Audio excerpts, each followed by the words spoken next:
She wrote. We are live and we are ready to go, and we're back at it again, folks. And I am excited. It's a Wednesday night, so you know what that means. AEW Dynamite, as it says on your screen. We are pumped. Moxley's in the ring. He's singing songs. I'm pumped. I'm excited. I hope everyone out there is having a wonderful week. Hump Day in the books. Some AEW. Hopefully, it's better than anyway. Let's go.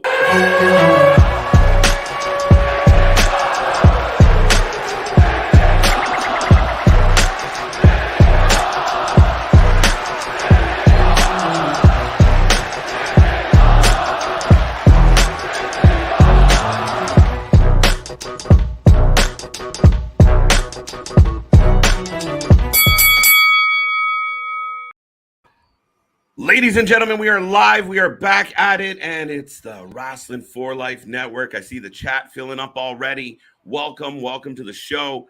Like I said before we went to the little video, I hope everyone's having a wonderful week. Everyone's feeling good. As always, I'm Mr. Every Night, your delight, his delight, Mr. KJ White, the Iron Man of YouTube. I ad-libbed that. Did you catch it? Yeah. I like that you're my delight, my wife, all that. Yeah. Right. There we go. But I never do this shit alone. I got family with me. And Big Nick, the master of mayhem. The man of the hour. Too sweet to be sour. Too sweet to be sour.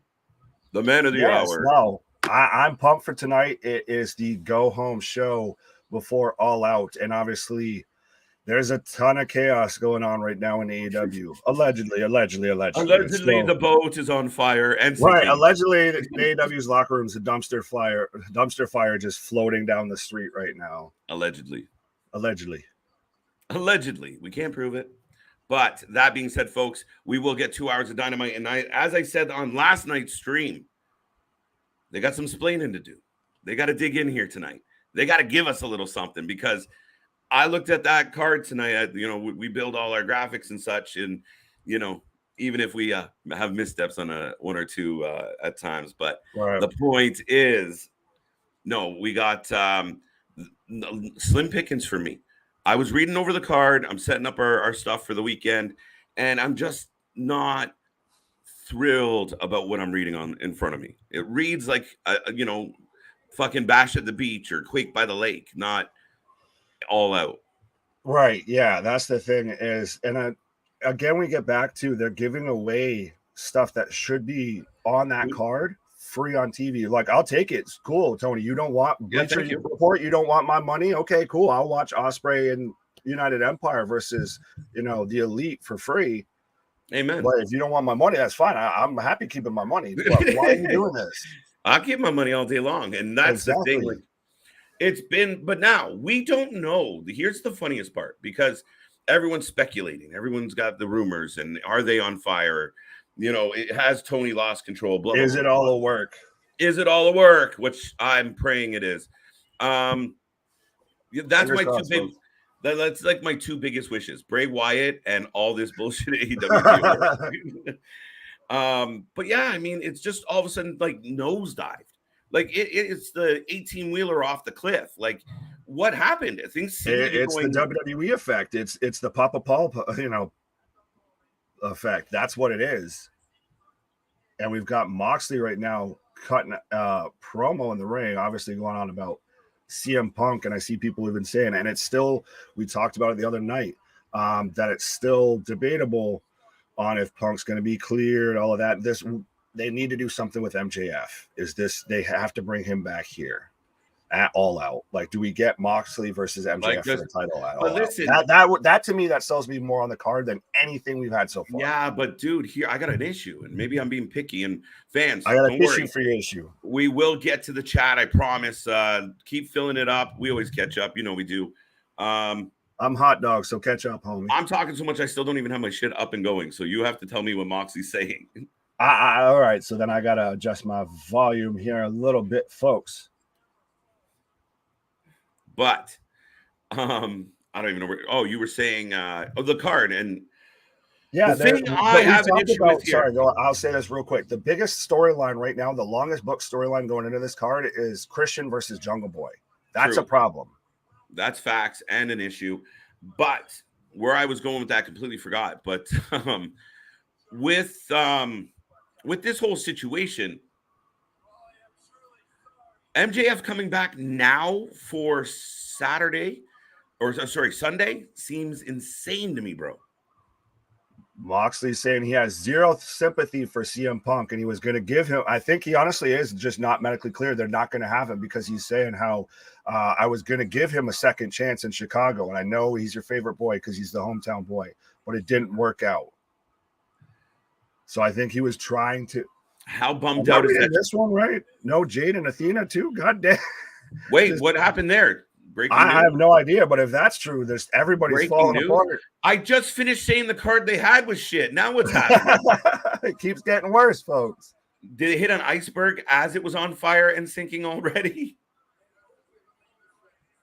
So he has an open contract. He has a contract, an open challenge for the title, and it's already signed, and he's just going to leave it right here.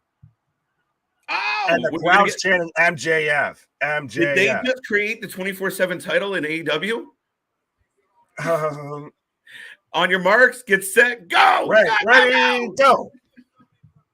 Toni just starts running out. Shit, I'm already hearing Gorilla. Bro, I'm having issues. He's even. There's very clearly some shots at the other company there because he even was calling out The Rock there. Hey Rock, let me know. However, that would be my favorite ever if all out of nowhere, right? I watched the Rock concert today randomly, since Rock's baby left him, he's found a new place, right? All of that.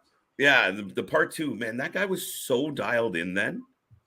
Oh, he's the GOAT when it comes to just being on point all the time. Just dialed right in and up to like fucking 100. Like this, he didn't miss a beat. Yeah, that man's the fucking cheat code. Yeah, that's a perfect way to put it. And know what I noticed? Man, back in the day, a lot of screaming in a wrestling crowd. Females losing their fucking mind. Well, they went bananas when Edge came out in the 2000 Rumble. Right. You remember back when female wrestling fans were still a thing instead of, an endangered species? Right? But we do have a good collection. We're seeing a resurgence. I don't want to knock any fans. You made me stumble all over my words. I didn't want to offend. No, I'm not trying to offend, but it's kind of a fact though. Right now, if you hear a crowd at a wrestling show, there's a lot of bass, there's a lot of baritone, not too many, altos, not too many high octaves. It's a true story. It's a true factor. We got to get back to, we got to bring more ladies into the fold here, fellas. But I do like the sign that I just saw up in the crowd there. Someone's just literally got a straight up sign that just says, just enjoy wrestling. Yes, folks. That's what we do here, is just enjoy wrestling. We may be critical here or there of this company, that company, what have you, but it's because we're just trying to enjoy the wrestling as best we can. Well said, Nick. Well said, because that's what this channel's been all about from day one, right? It's all been about the positivity and the love for wrestling and bringing people together from everywhere. Even look at this channel, different locations geographically, different ages, and everybody comes from their own story and their own walk of life, but we come together on this common ground. So not to get too poetic on the whole thing, very good point, but we've always taken pride of that in this channel, and it's been fun to see. So yeah, welcome folks. And speaking of the folks, we should say hi to some of them at some point. Yes, I just want to update that there is going to be a Jim Ross sit down with Christian Cage and Jungle Boy tonight. So maybe it'll be like when they had that sit down with Kane and JR will get set on fire or something. And then I get some random backstage hand came out and grabbed the contract. It looked like he looked like super buff Daniel Bryan. Wait, time out. The world champion came out, threw a contract on the ring, or like in the middle of the ring, right? Stared at it. Stagehand came up and got it, and we all went. Nobody wanted it. Well, There was a log jam at Gorilla. Everybody was fighting there. They were all doing the Seth Rollins. Not Matt one Riddle, person, so. Not one. Where's Sean Spears? That guy hasn't done shit in months. Like he didn't want a title shot. Dustin, nobody wants a title. Like Brian Cage, where are you? This is your moment. Cage, where are you? Ryback, get in there. Oh, fuck off. Yeah, I know, right? Oh, fuck. I love this comment to start the show off, by the way. I feel sorry for United Empire. They will suffer tonight. Truth. I'm ride or die. I'm still taking them to win, even though they're going against, the EVP trio. That's worse than Hopium. What's the step up from fucking Hopium? Like that's hysteria. Like there's no way you can I was trying to think of a way to include like positivity or something like that into like meth or something like that, and it wasn't clicking in my brain. Oh. And we've got Daniel Garcia right now going back and forth with Jericho. Well, he's saying how you were the Lionheart and everything. So who thinks that Daniel Garcia's Blackpool Combat Club bound? Oh, sorry. What was that? I jumped on it. I was saying who here thinks that Daniel Garcia is Blackpool Combat Club bound? Yes. Yes. True or false?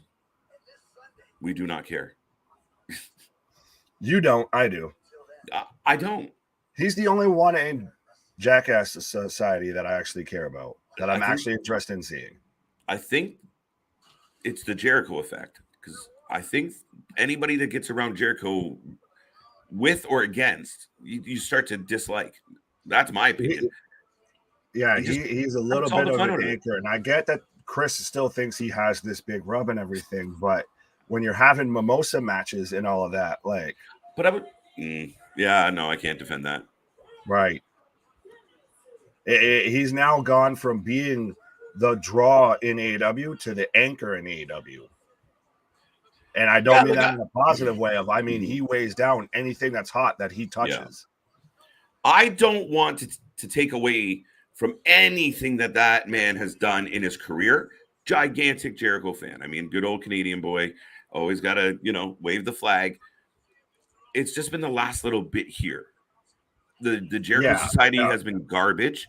The Pinnacle, or not the Pinnacle, shit has been so long. The Circle. Oh, Inner Circle? The fucking Inner Circle got stale and old.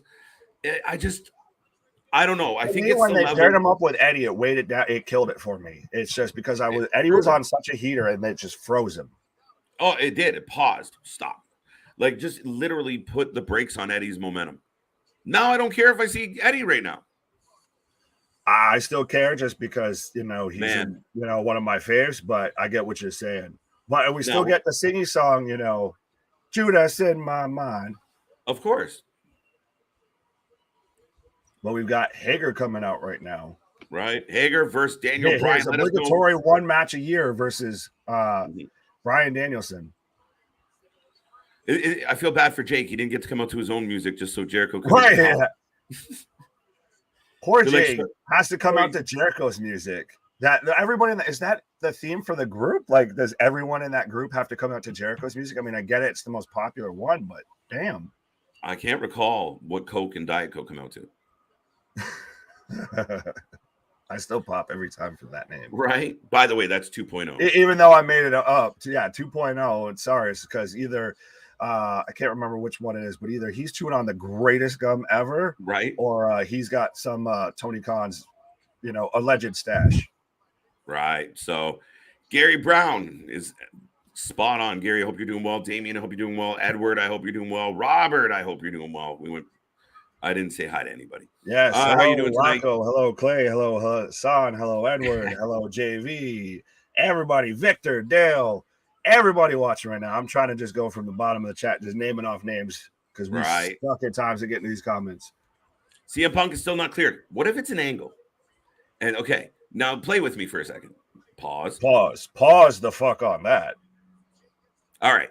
So let's say the whole foot injury is somehow worked into an angle, or he's still not medically cleared to wrestle, but that doesn't mean he can't fuck something up. He can't get involved. He can't do something devious. Interfere. And what if it was, he fucks Moxley and MJF is the one that takes his belt? Why would no one come out? Wait, time out. Why are we not talking about that more? Nobody showed up. Because we got a 2-hour show to get into. And was it just metaphorical? Dive on the Hager on the outside. It was a rhetorical open challenge. Theoretical, philosophical, metaphorical. Not one person came through the curtain to say, I would like that title shot. Oh, wow. Hager with a spear on Bryan right through the table. And it looks like, did Bryan crack his head off one of the chairs over there? He started instantly going like that. Grabbed the side of his head. Yeah. Jake's got a little bit. That's just him selling. I just watched the replay. Excuse me. No, but in the replay, I thought he clipped the corner of the chair, but maybe I'm wrong. Well, now, how crowded does that commentary table look where we've got Regal and Jericho on commentary?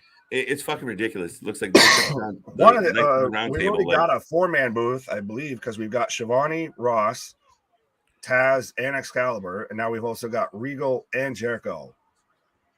Goddamn, that's a lot of voices. That's a fucking full house, folks. It's hard. Well, you see, folks, for those of you who have been here for a while, how hard it is even for 2 of us to sit there and not talk over each other. Could you imagine having like 7 of us? Good God. The good news, I mean, Toni doesn't really say much. So, but is Taz there too? For the it sting. JR is half asleep. It's just really Taz and Excalibur. And that's just Taz is good. I mean, I really want Excalibur to either take a backstage role or take the mask off. And I know people think you want to have this like a sport and you want to have records and everything. You get Mauro Ranallo. He legitimizes it. The man's called Strike Force. No. The man was calling WWE. The man, I still don't get how he's not signed to somewhere when it comes to professional wrestling. Right. How are you doing tonight, Nick? I'm doing fantastic. How is everybody in the chat doing? And we still haven't even asked for predictions on this. Who we getting? Bryan Danielson or Jake Hager? It's got to be the American Dragon. I mean, lost. He just lost, and you can't lose to Hager. No, I feel, is this that was a good move. But is this almost a battle like, well, he's got All Out versus Jericho too. But I was just about to say, is this kind of like the battle for who Daniel Garcia is going to align with? I mean, they'll play it. I think there'll be some type of angle for it, but yeah, it'll give us somewhat of an idea of. I mean, we already feel like he's going to Blackpool. It kind of fits. It makes sense. Yeah. I like the move overall, and it's better for Danny, but they booked this guy a ton, man. Yeah, but he's good though. That's the thing, and I think I agree with you that Bryan needs to win, especially because he needs to look. They need to build him up a little bit going into that All Out. He needs to come out on a win. So right now I got Hager just in control of Bryan. Big claps on the chest. That one stung a little. I have picture-in-picture. I'm getting the slaps now. So yours might be a slight second ahead, but it's all good. I agree with you, Edward. I hate that fucking song, and I used to love it. Wow, I'm with you though. I always think of Major League. I always think of Major League. I always think of Charlie Sheen with the glasses coming out. Get me Vaughn. I got a hunch. My best. Right. I love that line forever. And my dad used to say it all the time. I got a hunch. All right. I still go with it. You have no marbles. Yeah. And we get a lot of that over in the biggest polls. Oh God. Right. CM Punk is still not cleared. Yeah, we read that one. We did. Who wins the Elite? We'll get to that, Damien, a little bit later. JV, how you doing tonight? Could Moxley play the heel in Chicago and screw job? He keeps going to screw job, but now the screw job's harder because part of the screw is not in there. That's what she said. But also, I think I say no because it's almost. I feel like if Moxley goes heel, then either the whole rest of the group has to, like the whole Blackpool Combat Club has to go heel, or they all have to be like, dude, what the hell was that? And he's kind of already got his John Moxley specific style of cutting a promo. It's never been that great as a heel. It's always that weird tweenerish. So, and the people are going to pop for him. So I think you're better off leaving it to maybe a CM Punk heel turn. Maybe obviously MJF comes back and he just gets nuclear heat. Hello, Hassan. Oogity boogity. Good to see you. Thank you for being here. I always just want to go oogity boogity oogity. I know. I just like oogity boogity. Oogity boogity. If you get it right, it's great. If you fumble on any of it, I'm butchering it. That's the thing. It's like a staircase. The second you fucking trip up, you go right all the way down. There is no catching yourself. Nope. You miss one syllable and you're fucked. So, do you get picture in picture? Yes. Because mine US folk get picture in picture as well. It's not Canadian exclusive. Well, I didn't get picture in picture. Well, no, I'm jealous of the people over in the UK that still just get it, completely. That's what I just got. No picture in picture. Hi, that's what I got. Well. So why I asked about picture in picture, holy shit. Bryan! Oh, drop kick off the top rope. Hogan up. But yeah, I asked because they said now we're back from picture in picture, but I didn't get it. So I was asking. Yeah. So you got that fresh squeezed AEW. I got concentrated AEW.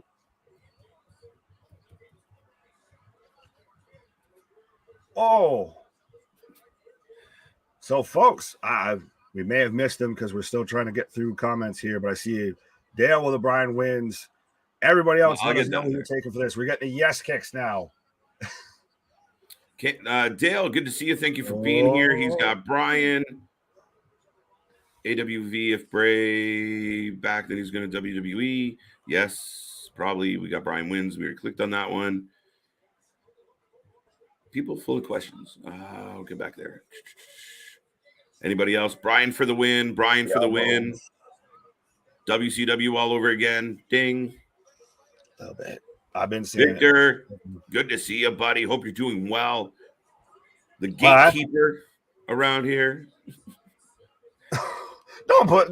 You don't say that when we've been talking about Rey Mysterio getting hooked. Rey Mysterio is a bad one. Victor's a good one. There's a difference. You hear this, Victor? You're the Rey Mysterio of the channel. Fucking hell. Booyaka. Oh, Hager pulls him up out of the armbar. Oh, into the slam. Clay, welcome to the channel. What's up, Philadelphia Eagles? The Eagles suck. Well, that's not a hard division. I mean, who you got to beat there? You got the Commanders, the New York Football Giants, or the Dallas Cowgirls. So I think that's it's not hard to be first in that division. If you're not, well, I mean, at least you're first though. If you're not first, you're last. And right, I was about to say that 2 seconds ago. Might be last. Well, then I can't talk because I'm a Seahawks and a Bills fan, and my Seahawks are god awful, but my Bills are going to the Super Bowl, folks. The only team that actually plays in New York, by the way. Right. Bryan with the is that the LaBelle? Yeah, it just looks weird on a big giant man. Different. Oh. Well, it's because he's 6'6" and Bryan's 5'2". Right, it's the size difference. He was just hugging his arm, but from optics. Right. And Hager with the rope break. Larry, never fear. Larry is here. Yeah, he says he agrees with me that Garcia is overbooked. We see him too much, man. For a company that says we don't have enough time for all our guys, you use what if we only saw Garcia 4 of the last 7 episodes instead of 7 of the last 7 episodes? Does that hurt him at all? No, you just spread his shit out a little. Well, I think that's a problem. Oh, Bryan goes for the double dip on the running kick and gets caught. Oh, there it is. I knew it was there. Bryan reverses it, but the Claymore. But but smaller. The yes knee, I guess. I don't. But I feel like that's a problem that it's not just specifically with Daniel Garcia. That happens on quite a bit of them. With quite a bit of the people. Coke and Diet Coke have arrived. They don't. The way he rolled in the ring, I just pictured a fucking Diet Coke can rolling out of a fucking right. But no, Uh-oh. it's not just Daniel Garcia that's the only one that's overbooked. Christ, you could even say that right now about their world champ.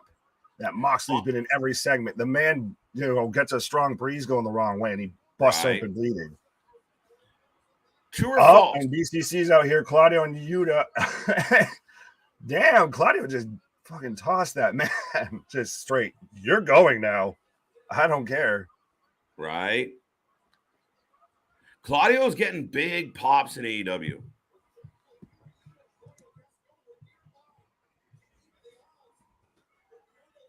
And true or false, Wheeler Yuta could be in like a Power Rangers TV show, like that kind of PG-13. He looks like the way he ran out in that, he looks like he'd be like a, some. He looks like look. Jericho. Shit! Oh, Garcia takes the chair from Jericho. Now I feel like at All Out, it might go the other way. No, because you listen to the pop. Listen to everybody's just yes, because Daniel's lined up for the running knee.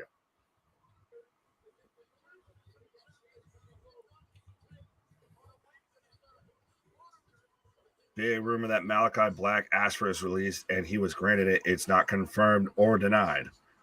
It's not confirmed or denied. Who are your sources? All right, so sources, that's very vague to say. I'm curious. That'd be unbelievable. Wow, I was going to just say, speaking of sources, we are going to the source tomorrow, folks.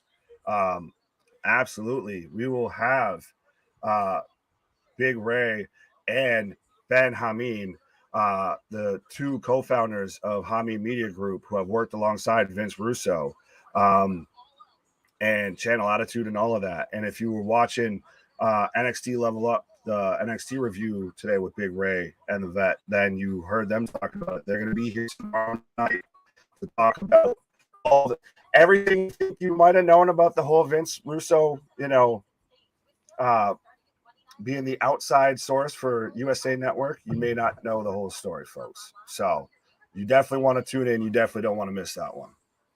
Well, first and foremost, go check them out. Give them a check. But yeah, Big Ray and Ben Hameen, we're looking forward to having them on Let's Rumble. It's going to be a good time. Let's Rumble is always a fun show, a fun podcast for us to do, because our boy CJ is going to be here, and we're just going to have the same old banter and fun that we always do. But the special guests, these are guys that have spent time around this industry, in this industry.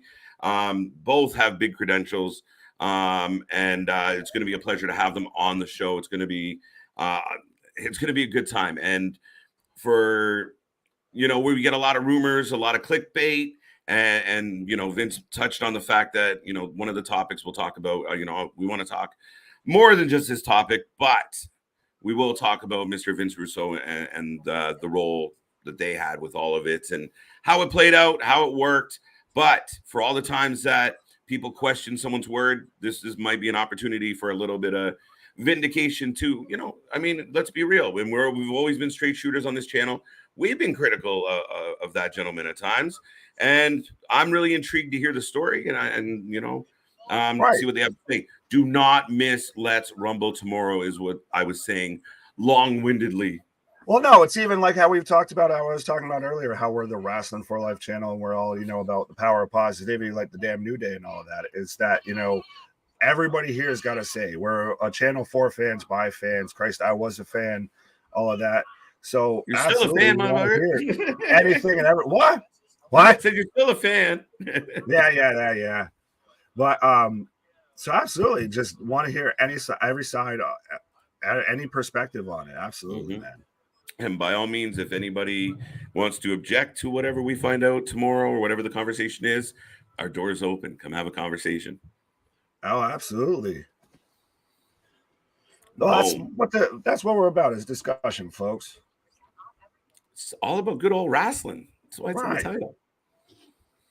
Wheeler Yuta could be on Degrassi. By the way, let's just quickly touch on this, and just in case he sees it, I kind of want him to. But I watched our boy, our friend Big Ray, do his thing this morning, and You know, he kind of, you know, the man wasn't, you know, he kind of threw the art up our thumbnail for tomorrow's show. And he had a very valid point that, you know, we kind of omitted him slightly in a certain way. And a little bit of a game of broken telephone, but he made me chuckle this morning when he said, "You're in trouble tomorrow. He's coming for you." But dude, yeah. So we switched it up. We made sure, you know, our buddy Big Ray definitely gets acknowledged, because without him, none of this conversation would be happening. So big shout to him. And yeah, like I said, we're looking forward to it tomorrow. And it's only, I mean, a great way to kick off the weekend, right? Oh, absolutely. Well, that's the thing, is this whole week of professional wrestling is insane. We've still got Clash of the Castle. Yo! Worlds Collide. And we've still got All Out. Yo! Oh, my God, folks.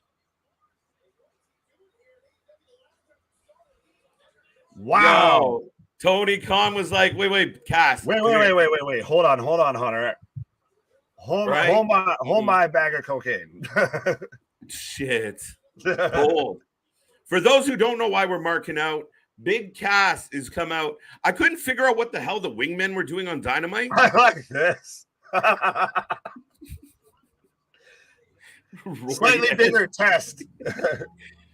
I like Royd Edge. Artist formerly known as Lawrence Weaver.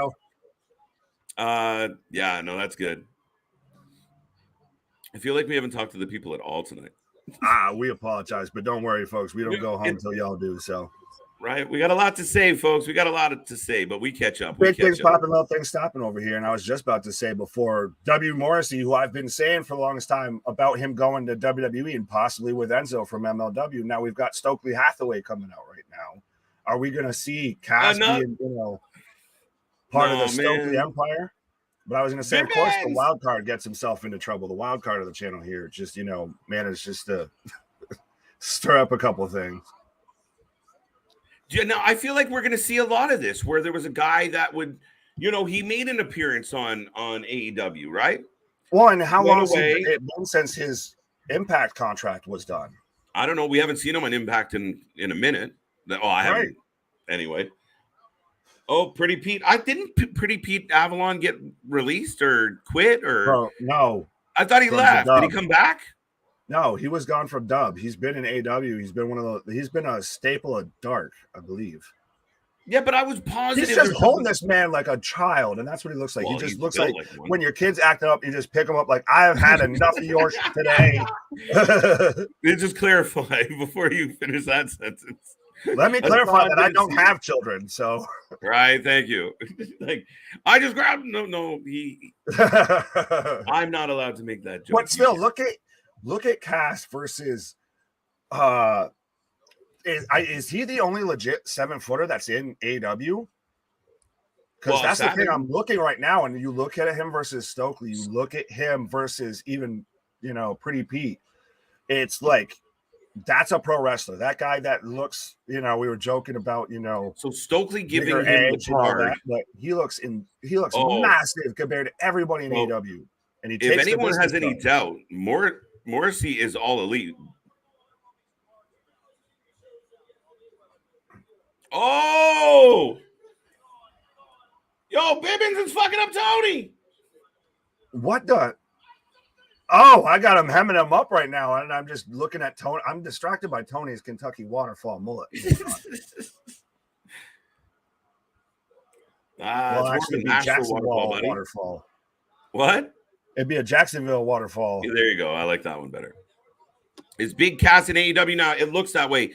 If they're pairing him with Bibbins and doing this, then it feels like he's here. And I do feel like there will be an urgency to sign up guys like Morrissey.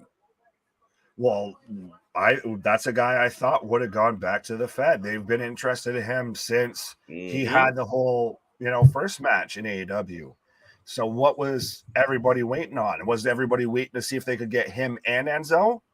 No, to your point.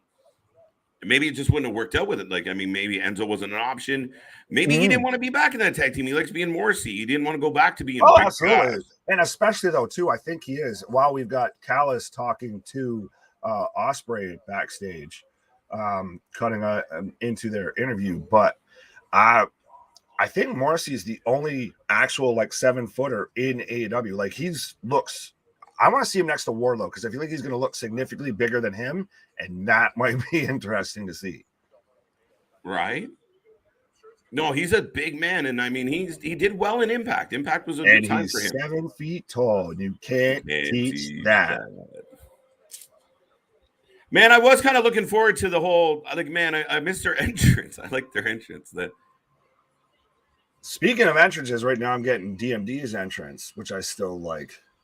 Oh no, to me it's like one of, if not the best entrances in all of AEW. It's just on point. Oh yeah, she's such a badass. And Hayter. I'm a big fan of Hayter. What do we got here? Jamie Hayter. That's how you tie something into a theme, folks. There, see? You know, look at me over here pretending I know what I'm doing. Right. Lance Archer. What was the question? Who used to hang around with say that for a 7-footer? Well, because I've got Victor here talking about Wardlow already beat more.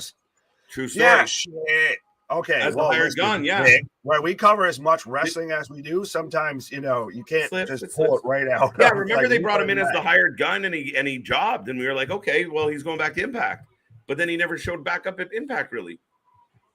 Right. Oh yeah, it was for saying a 7-footer. Is Lance 7 foot? I think he's one of those. Maybe he's billed as 7 foot, but he's like 6'10", 6'11". Yeah, he's close. 6'9". He's But what are they billing Satnam Singh at? 7'2" or just 7? What? 7 foot? Put him versus Satnam. Shit. Yeah, no, I forgot about Satnam entirely, so I got to eat my words there. But Larry, how do you watch Elevation or Dark? That is the YouTube. Right where we are, right how you watch us. So you can have us in one tab and then them in another tab. Yeah, what he said. What? It's just sometimes shit catches you funny, bro. Wardlow already beat, we got that one. See, right, now we're getting a tag match now between Shida and Toni Storm versus Hayter and Britt Baker. So who you taking for? Who you taking, KJ? Wait, what a spike! Oh, was that supposed to be a Hurricane Rana that just turned into a? I think I shared the tweet earlier, but I'll repeat the words. It's at times like these you think of two very important words: performance center. Right? Mm-hmm. Yeah, just wow. Like, I'm not wrong. That was supposed. I don't want to shoot too hard on Shida because I know she's an absolute professional and everything, but she planted Hayter on her friggin' head. I almost spit my shit. No, like she wasn't trying to do some like leg scissor spike, was she? Like that. That's what it was. I think it was supposed to be, Hurricane Rana, but she just Jack Evans her head right into the mat. Ding. Points, folks. If you don't know by now, that man has a magnet in his head for canvas. Oh, he is fucking... And I wish the man well, but find another profession, please, for your safety. Help me to help you. Help me to help you. Do what fucking Evan Bourne did. Become a submission specialist. So you stop falling on your fucking head every time you go up to the ropes. Like, just learn a fucking, an ankle lock or a fucking Kimura. Learn something, but stop jumping off shit because you're not good at it. Right. Yeah. Not everyone's built for high spots, folks. Listen, dude, you never catch me up on the top ropes jumping off on people. Right. I'd die. I wouldn't fucking do it. Been there, tried it, didn't work. Exactly. I don't know, man. Just stop falling on your face. It hurts my feelings every time we have to watch. I like though how everyone's now like calling me out about Cass isn't actually 7 foot. Satnam's built a 7'4". 7'4". Oh, and Paul White's a 7-footer. Yeah, but does Paul White actually count as a wrestler at this point? Is he not just like part of staff now at this point? Yeah, commentary team. Either way, the way that man looks like an actual professional wrestler compared to everybody that they just had in the out there that he was jobbing out. Like you put W Morrissey versus Trent Beretta, the best friends and all of that, and you tell me which out of those four looks like a professional wrestler. I think I know I'm going to go with W Morrissey. Yeah, no, I mean, he really, really does. Like, there's no doubt about it. I mean, it's funny because earlier when I was watching just old shit, Killing Time, you really saw like the generation gap and how things were evolving because, I'm watching a Rumble and you got Big Boss Man and who's the other guy? But you have Boss Man. Boss Man was a big dude, right? It was, he was huge. But as they moved on and you had guys like Rikishi was his size. And then you had even bigger come in. And then it was all of a sudden we saw the change in the pattern with the last couple years. But generally it was just, like you said, that look of Morrissey where they just, all right, how much bigger can we get? Right. What is Omos build at? Good question. I want to say it's 7'3". Is his sneeze 7 foot? No, I think he's one of those that he's like in like that like 6'9", 6'10" range, like that. Well, that's the funny thing is even guys like Taker and Kane are kind of around. They're not quite as built as as tall as they're actually built. Well, but you remember Taker was huge, right? Like Taker was taller than Hogan. You're like, oh my god, he's gigantic. Like they were like, he's almost. Well, and I guess it goes back to this about before we start, breaking out fucking measuring sticks and everything like that. I don't know how we got on this topic. I'm gonna Morrissey's tall. I'm gonna wrap this up in a neat little bow. It's that big cast, just physically, his presence, everything, the way he looks bigger than a solid probably 75% of AEW's roster. Yo, the fact checkers really liked that particular task. Right. Everybody's just coming from my head. It's that's the thing is when, God stumbles one time, you got to point out and call him on that shit. Artist says Hayter botching again. It's true story. I haven't seen it. Are you talking about when her head got planted into the mat? How's she botching where her body's going? Well, then she's supposed to tuck and roll and not eat mat? Right, but that depends on the momentum that your opponent's giving you. I mean, I've never taken a bump, folks, so don't exactly take my word for a fact there. But I guess I'm just more looking at it from physics. Yeah, but I mean, so she locks her foot. No, I chat. You got to let us know in the chat who's at fault on a Hurricane Rana botch. Did Hayter fail to tuck and roll properly? Like she didn't get her head down. No, we're gonna start getting people are gonna start Shida getting stuff and everything. Like, no, we don't need to go down that route. Let's just enjoy the match. We can't sit there and say we're a whole channel about positivity and then be like, who fucked us up? No, I want to know who's at fault. I'm not hating. Mistakes happen all the time, dude. I fucked up 7 times already on this channel tonight. Shit happens constantly. Yeah, right. Oh. No hate. I just want to know, should we ask Hayter to work on her shit or, Shida made a mistake and shit happens. Well, artist follows it up with that's on Hayter. I mean, I guess I'd have to go back and rewatch it. In the moment, it looked like Shida planted her.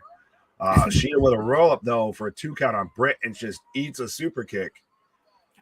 I mean, however, it ends up looking like a really good move.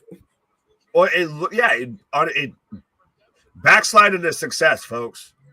If there's one thing I'm good at in this life, it's backsliding into success. Right? Britt with the stiffest of right hands. You hurt my friend, bitch. Oh, well, maybe because she clocked her. Sheet off the top rope as she's getting a glove. I agree with our buddy. Larry says, I forgot which night it was when WWF had Ventura and Heenan on one side and Monsoon and special guest, usually Vince or Piper. I forget. Oh, you're going back to when they had like the 4-man commentary teams or stuff like to where you'd have like Macho, Vince, and King, I believe. And then you'd have the Sunday night main event. Like they do stuff like that. Oh, wow. Wow. Dude, what is happening in AEW? I don't know, but Shida and Toni Storm picked up the win. So I think that tells you that neither one of them are winning that match tomorrow night or on Sunday night. Yeah. Do you think they'll give it back to Britt? If we're going by the laws of WWE that they've established when it comes to booking, I guess, of that, the baby face, whoever goes my money's still on Toni. Go home loses on the pay-per-view. Decent match. Oh, good. It's kind of messed up, though, that most of the match we were talking about of A, Cass returning, and B, the botch that started off the match, but were you supposed to go from sidewalk slam to Hurricane Rana and boom knee to nose? Oh, I see what you're saying. Wait. Yeah, no, not usually, JV. We're getting a Kip Sabian package. Well, he's somehow managed to get some attention with the whole cardboard box over the head being in the front row. And I saw someone, I think it was last week, that was saying that would have been the perfect way to bring back MJF. They do almost the Dexter Lumis. All right. Oh, I think I don't know him, and then it's MJF, and he just starts wailing on him. Nah, I don't want to devalue MJF by fucking around with that shit. Yeah. Billy Armstrong Sabian. Huh? What? Beat me to it. I will admit, I like Sabian's look like this. I think he looks better. I think he looks more mature. I'm curious, but I am actually excited to see these two wrestle because I know he can go in the ring. He's just a bit of a pipsqueak outside of the ring. Yeah, that's the thing is you got to deal with, you got to deal with the headache outside of the ring to tolerate what's going on in the ring.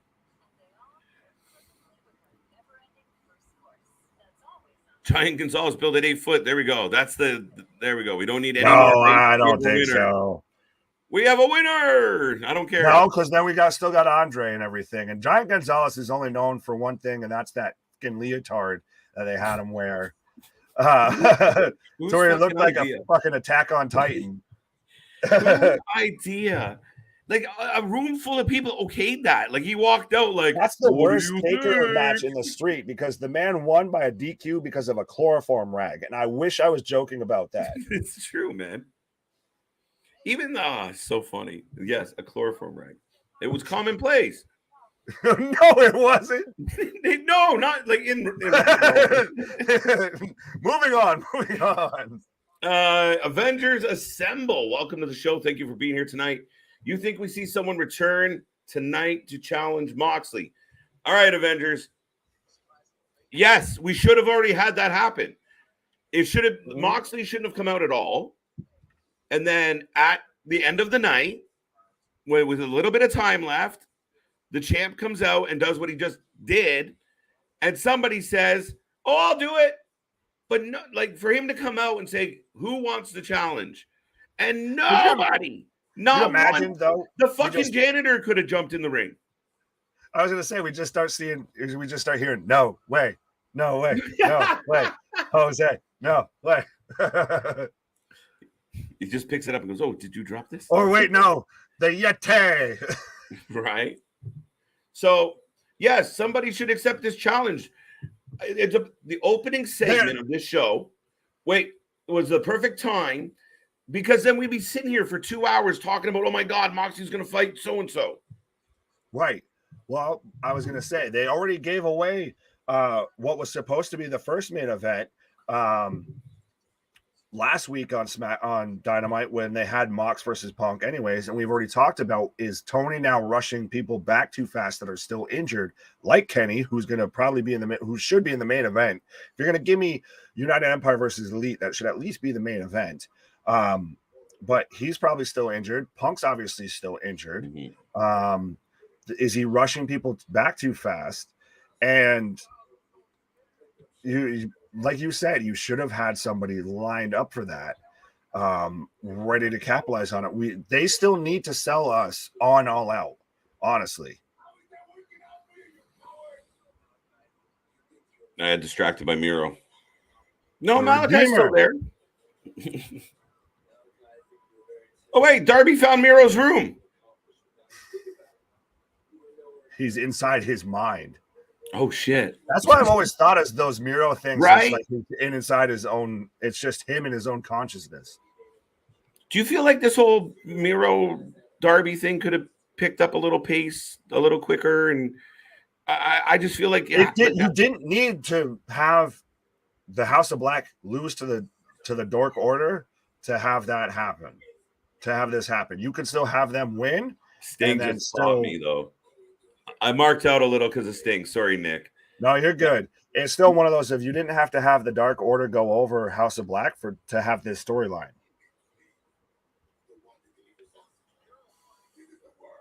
What? This is the word of the Redeemer. I dig it, dude. I'm such a fan. You don't have what I have? Oh, like Mussolini. CM Punk now coming out. I have a limp. Oh.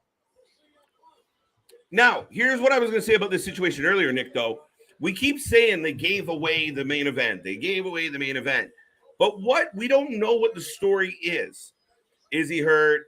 Did he really re-hurt it? I don't think he did. But we don't know if he's still, we saw Sammy and Eddie. Well, now Eddie's fighting Ishii at the pay-per-view because of backstage turmoil. So now your big pay-per-view is getting fucked up because you can't have a come to Jesus moment and have Sammy look at Eddie and go, all right, you guys are professionals. Get along and go fucking do your job. Nope. We'll change it up and we'll give you Ishii. Which, listen, anyone that's watched this stream knows how much I like Ishii. I get a kick out of him. But I don't want to see this fucking match at all. And I'm a big fan of both guys. I have a sneaking feeling as to why they did that. Well, great. If you did. So no. I think they booked the pre-show the way that they did because they're going to go against NXT. We already talked about, I think, the other night about how NXT might try and go and compete and run over and go head-to-head with All Out. At least the pre-show, especially. And so man, do it. Fucking do it. Right, but so then if you're going to do that, AEW, you have to have something on I'm out. Sorry, dude. CM Punk's got tears in his eyes. Oh, is he done? Are we... No, I can't help but feel like it's a work. Don't work yourself into a shoot, brother.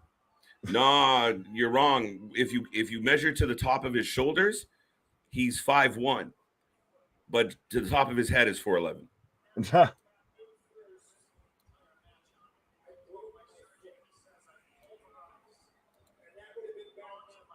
He pulverized the bones in his foot, people.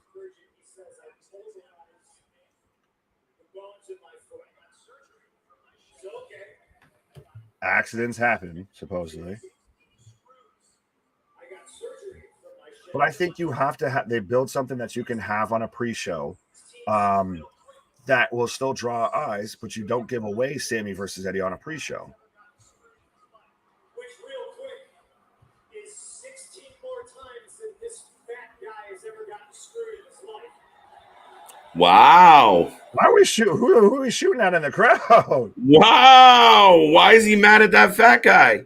Right. Why is he going at one specific fan? It could be heel turn Punk. Oh, I probably shouldn't have said that. That's what he said. Coming back too early, like I've been saying. No, I think that you're still in for a work. You're Rihanna. Work. Listen, that kick, that roundhouse kick. How often do we see Punk throw a roundhouse kick? He thinks he's a UFC fighter. So how many times have we seen it though? Since he's come back, has he thrown one other? Someone he threw it because he watched Leon Edwards and Kamaru Usman. That's why he threw that fucking thing. He threw it because he had to fake an injury. Threw it and fucked it up. Fuck the kayfabe.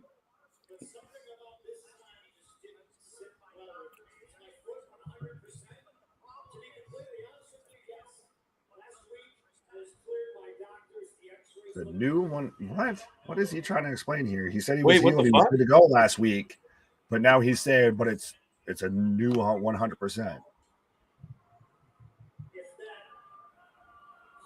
is good enough. The crowd's booing the hell out of Punk right now. I don't know if this is exactly a heel turn, but this just boo. This is fucked up. Bro, where are they going with this? I returned to professional wrestling a year ago because I love this business. Are we seeing the end of Punk? Everybody was saying about how we're going to get the summer of Punk, and I said I think we're going to get more of the fall of Punk, and one way or another. And I think we're absolutely getting the fall of Punk. Oh, we got a bit of a cheer on the I Love You fans We're part. the crowd now. You do love me back. Wow. And that's why it hurts. MJF comes out and says, "No, you're not leaving." So wait, so this guy's quitting because he hurt his foot, but it's okay. Because he can't go anymore. Because he feels like he doesn't have it, but he signed a 7-year contract. What? Money, money, money, money. I don't know, dude. Dollar make you holla. I don't know where we're going with this. That's the thing is, with every promo now since all of this, the whole rumors about Punk have been very awkward to watch. I think he's overselling. That's why I think this is bullshit. Oh, the same security guard, same backstage hand. Who the hell is this? Wait, what? Who the hell is this guy? Wait, it's what's his face?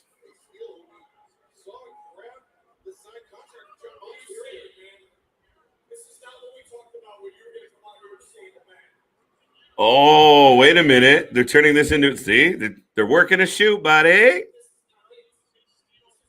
Oh, Ace Steel. Yeah. Oh, okay. Mea culpa. I did not know. He got a Regal. He got his own Regal. But he doesn't need that. Wow. I didn't think you'd get so upset. I was just joking. But why do you need somebody who's so good on the mic to have a fucking heater? He doesn't have a heater. I was just joking. Like he's just giving the coach. He's a rah guy. Daniel, you're ahead of me. So when you start saying stuff like that, I can believe you. Future man, future Canada man. Between him and Moxley.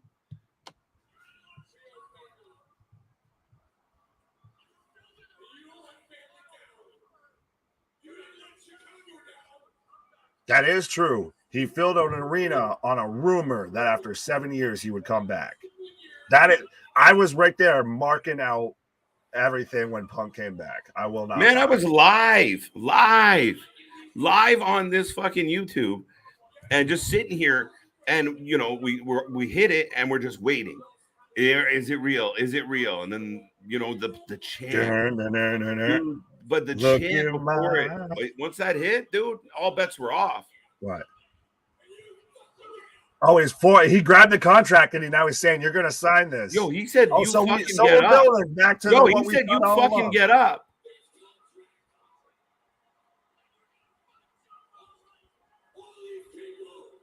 God damn, if this man isn't getting the biggest pop tonight right now, though. He just said you're going to fucking fight. What the fuck? Like I said, we're getting what we were going to get all along. They're just actually trying to make it compelling. And they're doing a good job at it.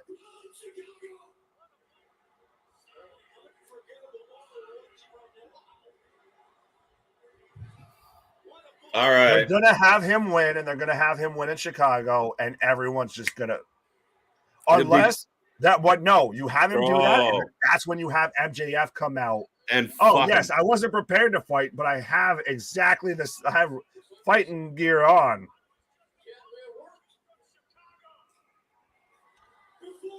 But no, you have him win. You have him get the ultimate babyface pop and everything like that now because you build him up. You made him. He's coming back. He's, the underdog. The underdog. They gave him the underdog. They just right. And I'm good on you because I didn't think he could do it. But They to were do sitting around like, that- how the fuck are we getting out of this hole? This was better. Yeah, And now I'm even more with this guy. Punk's honestly, he's one of the best people at cutting a promo into the camera. He's gonna do so now. Everybody loves him after he just fat shamed a fan earlier. You're the wild thing, but you're not wild enough. Look, I like it.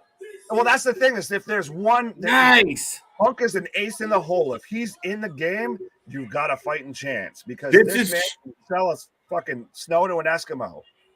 Look, listen. Even the numbers on our live stream start climbing because this shit's happening. We saw it a but I'm couple still weeks saying, ago. You have him win, and then he gets screwed. Or he either gets screwed by MJF, or a second he wins, MJF comes out and fucking whoops his ass.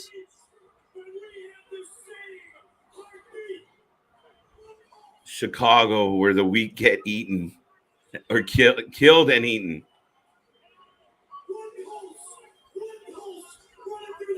This is absolute. This is Money in the Bank 2011 CM Punk.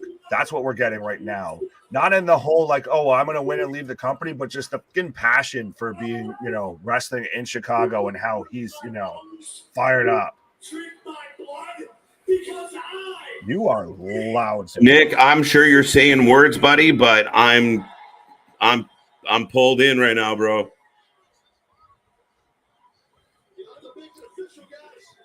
Sign it on the back of the fan. No, the name on the contract does say. Yo, Punk. look at the guy. Imagine that video. This dude's about to have the fucking video of his life. The guy standing right next to Punk recording him sign the contract. Oh, yeah. He's just hands in the air. Viral in a minute, boys. Oh, absolutely. The bird's eye view of him signing. Literally, like what WWE would give you as a camera shot, that fan just got on his fucking phone.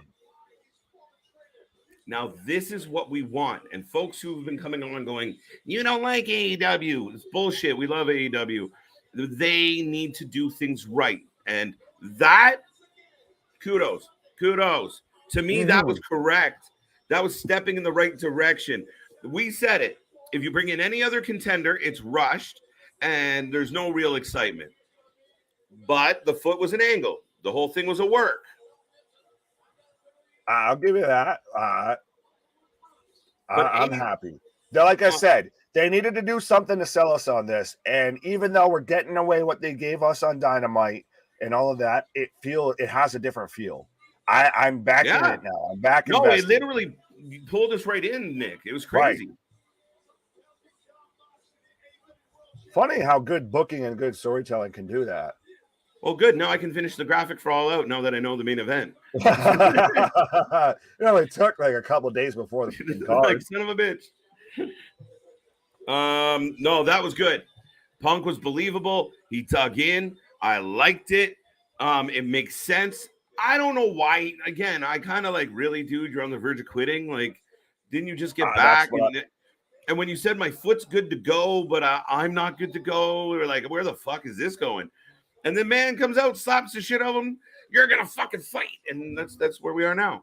Oh, but that got you fired up. And Vic, yes, everybody's been saying pretty much since it came out that it was going to be Mox versus Punch, a rematch, and all of that. But exactly again with your follow-up comment, that's how you sell tickets. That's how you put asses in seats. To since they've got Toni Schiavone there, I'm going to use their line. That's how you put asses in seats. Is doing stuff like that.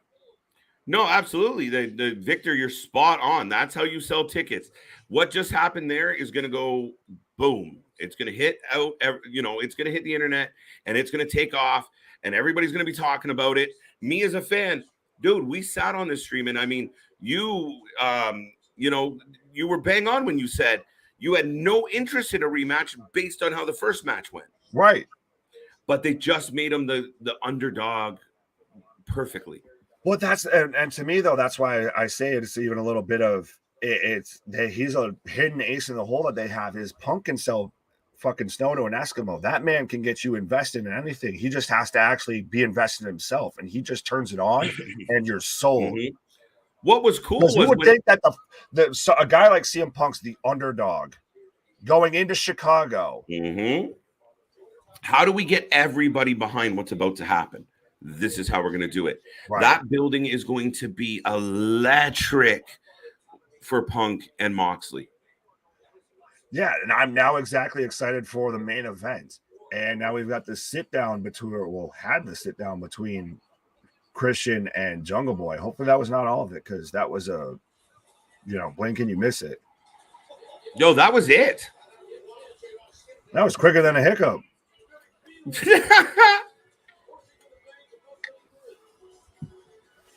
One of my favorite entrances in 7-star FTR coming out right now. I will give them credit. They tied up this entrance really well. It's great. I love the whole kind of vintage feel and everything. And it just hits. They're one of the few teams out there that actually cares about just tag team wrestling. It's them. It's perfect. Briscoes, the Usos. I mean, that's a throwback to the old days, Nick, where there was tag team specialists. That's what the fuck they did. Oh, yeah. And it's still interesting to me that they have every other company's belts except for the AEW belt. They're the best tag team in AEW, but we're going to have them have every other company's belt and put them all up on TV and everything, except for ours. Ours are still kind of like Shaq and Kobe, and they kind of get along, they kind of don't. They're kind of dealing with, like the Acclaimed and stuff like that, who are kind of meh. But we're going to have the guys who have every other company's belt up in the, towards the top of the show. Yeah, no, completely. And now I will put it out to the chat here, guys. Let us know your opinion. But the grouping of Wardlow and FTR, yes, please, going Pinnacle up against Motor City Machine Guns and Jay Lethal, it's just like, I don't know if I love it, Nick. I'm here for it because you're getting Wardlow, who, and it's interesting to me. Did you hear all the stuff about how at Double or Nothing, how Wardlow's kind of moment was kind of tarnished because of everything going on with MJF? No. Yeah, he actually came out and said it was supposed to be the happiest night of his career up until then. It ended up being one of the worst because of, I guess, personal issues and also everything going on with Max, that it led to, all that static going on. Right. All right. But well, no, I'm interested because with the whole 6-man, as we're getting Wardlow and FTR versus 3 kind of enhancement talent. I apologize, I didn't catch anybody's name, but I'm interested in seeing Wardlow and FTR, basically Pinnacle 2.0. Hey guys, can I say happy birthday to Jeff Hardy? I'm having a drink for him. Don't worry, I hid my car keys. Absolutely. I don't care if you drink. Trust me. What do you think's in here half the time? I'm a big fan of the vitamins and all of that. But use responsibly. We're all adults here. Act like them. But I'm fully pumped for Wardlow and FTR because I'm interested in that trio alone.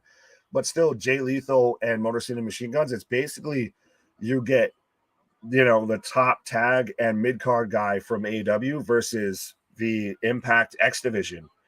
Realistically, because you've got Chris Sabin, Alex Shelley, and Jay Lethal. So FTR and Wardlow should have been in the trios tournament. Facts. Absolutely facts. If they had put them together, I think just injuries between Dax and this, that, and the third, and Wardlow's still supposed to be out.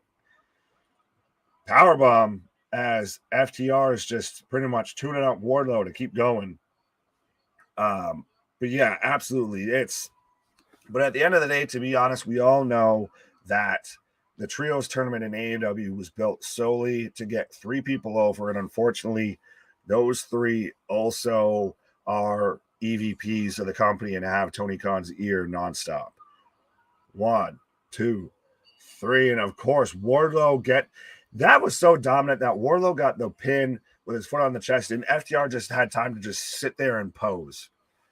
Yes, we should have gotten them versus the Dark Order or even the Best Friends. People who have been here for a while know how I feel about Orange Cassidy. Why are we getting a lot of jobber squash matches tonight? Because I think that might be the first one, if I remember correctly.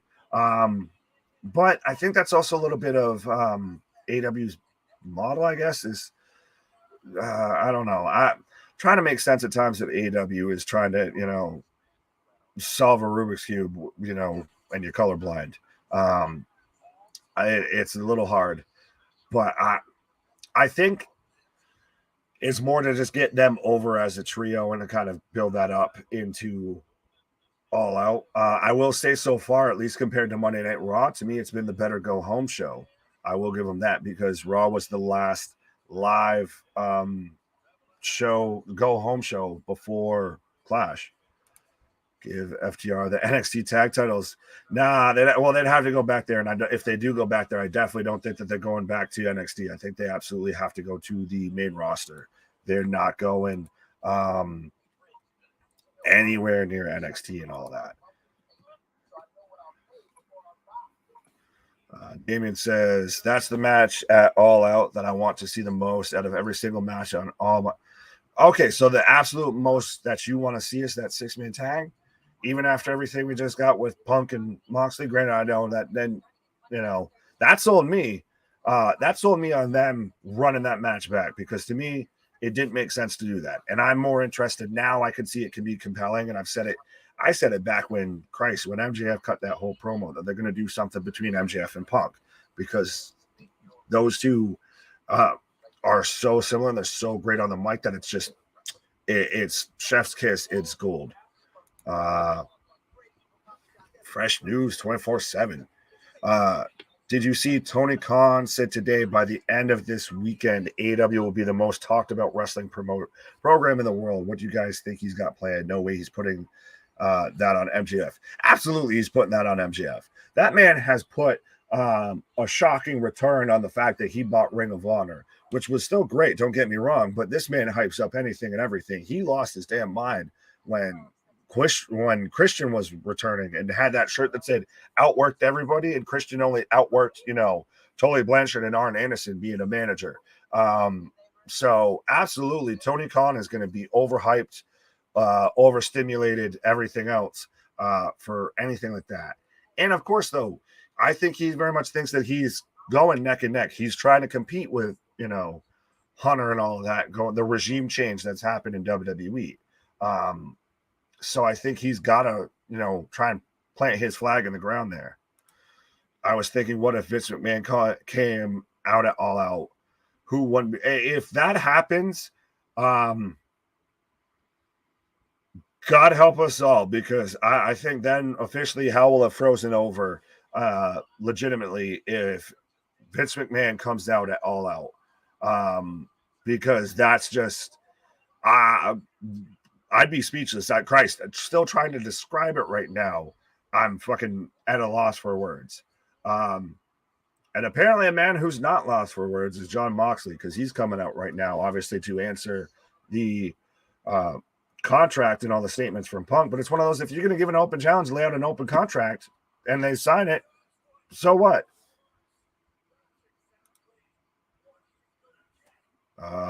You meant that as sarcasm. Can't really type you can't really type sarcasm. Yeah, I've been there. All right, fair enough. I got you. God help us all. Boom. God help us all. Look who's back. You're still loud, sir. No, I know. I jacked it up because I wanted to hear Moxley, but I didn't realize he would start yelling at me. He came on just screaming. But he's still getting some cheers from the fans, even though he said he's going to, Punk's falling on his sword in front of his faithful. Hey, fuck it. Honestly, I'd rather ride with the guy that I'm going to ride till I'm going to go out till the wheels fall off this shit. So, screw it. It is funny that they're, back-to-back segments. Oh, yeah. Well, that's been the Moxley weird thing though, with this whole thing is ever since, I think that's what started the whole, Punk controversies. He came out and then was supposed to call out Moxley and called out Hangman, and then that kind of rambled on throughout most of the show, and now we've just been having that every week. when Punk was up in the crowd, why didn't Moxley come out then? Yeah. Right? Moxley come out and say, oh, yeah, Punk, and say what he just said. I'm so mad, but I'm going to wait until you get backstage and we have a commercial break before I come out and tell you how mad I am. Like, no, if you're mad, go out and do something about it. Damn, bro. You have no marbles. You made me eat my drink. That's what she said. Nick, I meant that as a joke. Yeah, I got that. I know, I saw it. I just wanted to remind everybody. He was kidding. Mox is back out. Yes. Ask and ye shall receive. Yeah. The unfortunate thing is no one was asking. Oh, wait. So we got another injury. Shut the fuck up. Taking the hush money from Andrade. So we're getting Roosh and Andrade. We're getting Legado del Fantasma. Oh, Christ, no. I went. Escobar does Andrade's gimmick that bad. I almost just switched right into calling him fucking Legado del Fantasma instead of Los Ingobernables. Right? Los Ingobernables. Oh, Uno doesn't want your hush money. I won't sign your NDA. It's going to be. Oh, never mind. Now they can't compete. Did he just tase him? He did. He did. What? Or threatened him with it. That's the thing is Andrade hit Uno with the crutch, and then I just hear like the very distinguished, very easily recognizable taser sound, and I'm like, did you catch that? Tase that man. Don't tase me, bro. Question. What was the conclusion of that? Because I thought it was gonna, like, Andrade was pitching to be like, I'll be your partner, and I was like, they're not doing that. Oh, I thought it was literally we swap teams, like we take your place. That's the point. Nobody knows. Anybody, fact checkers out there, what was the conclusion of that segment? Don't tase me, bro. That's the conclusion. Roosh. Are we at the point where Dante Martin should just decide to be a singles competitor because his partner cannot stay in the ring? Oh yeah, well, and he's a guy. Honestly, now we just saw Ricochet come back last night to NXT and everything. Dante Martin's a guy who I think would work perfectly in like NXT 2.0. I think he wrestles that same type of style, all of that. Go ahead. Yeah. So Roosh is going to be in the Casino Royale or ladder match. Okay. Dante's going to be there. Oh, is this announcing the competitors for it? Fenix. Yes, Ray Fenix. I can't roll my R's like right. Alex Abrahantes, one of my favorite people in all of wrestling. This man doesn't get a microphone enough. You can say that name, but you can't say Los Ingobernables. Well, I can say most of them. It's funnier when I don't. Right? It's like NXT. I know some of them, but it's just managed to butcher every single one. Butcher every fucking one. Wheeler Yuta. Now, this is one of the things we talked about, Nick, is we're finally getting an idea of who's going to be in this ladder match. Yeah, but why are you waiting until the fucking go-home show? I know, but at least the go-home show's good. Right, at least they delivered. At least that's been the thing, though. It's even they did it on NXT. They announced matches that, on the go-home for Worlds Collide. Now we're getting people actually announced for the ladder match on the go-home. We're getting the main event announced. How are you going to – you're announcing the main event for a pay-per-view on the go-home show. If that doesn't scream WCW to you, I don't know what does. Yes and no. Because the angle was built and you maintain the same two competitors, I give them a little bit of leeway on it because we kind of knew that's where it was heading. If they had to pivot and switch, then you're fucked. Right. So because we got the foreseeable conclusion to the main event, could we have known last week? Yes.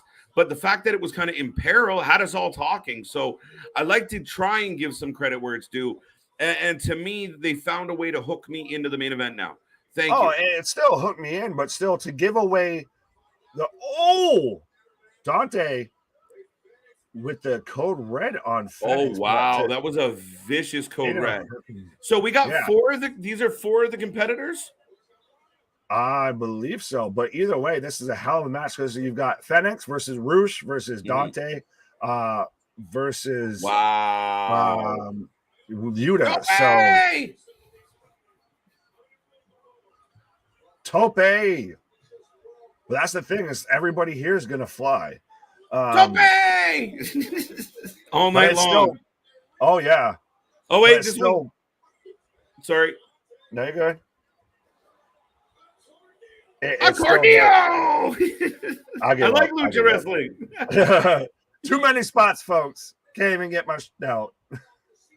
Yeah, poor Nick. Every time someone hits a movie, he's like, every time it's like Tony knows of every time I start to say something, just high spot. Shut the fuck up, KJ. He's talking now. Roosh with the tope senton. All right, this one's a bit extra. And Rusho shot it short. Roosh shot it short. Sure.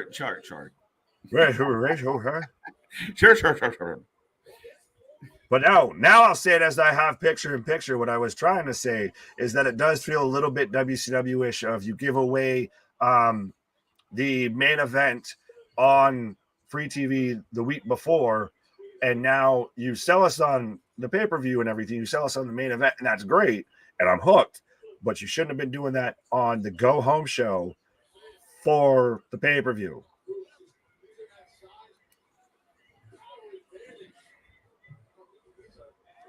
Oh, now he's choking. Oh, he's roping Phoenix. Oh no, he's whipping Phoenix. I whip my hand back and forth. I don't know why I'm in a sing-songy mood tonight, but right. I'll try and keep them short and off-key enough so we don't get copyright. But right. Oh, he's grabbing the cables now. Roosh is grabbing the cables to choke out Yuta.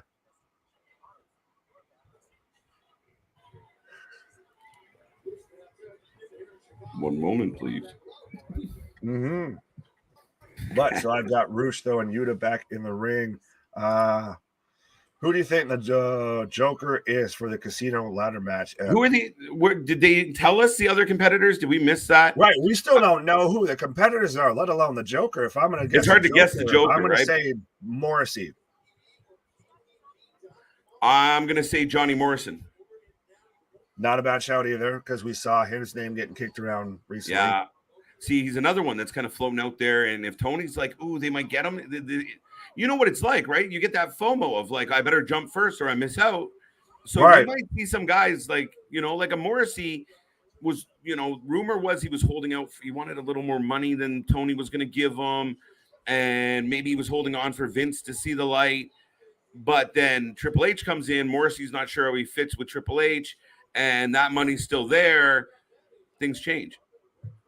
Oh, yeah.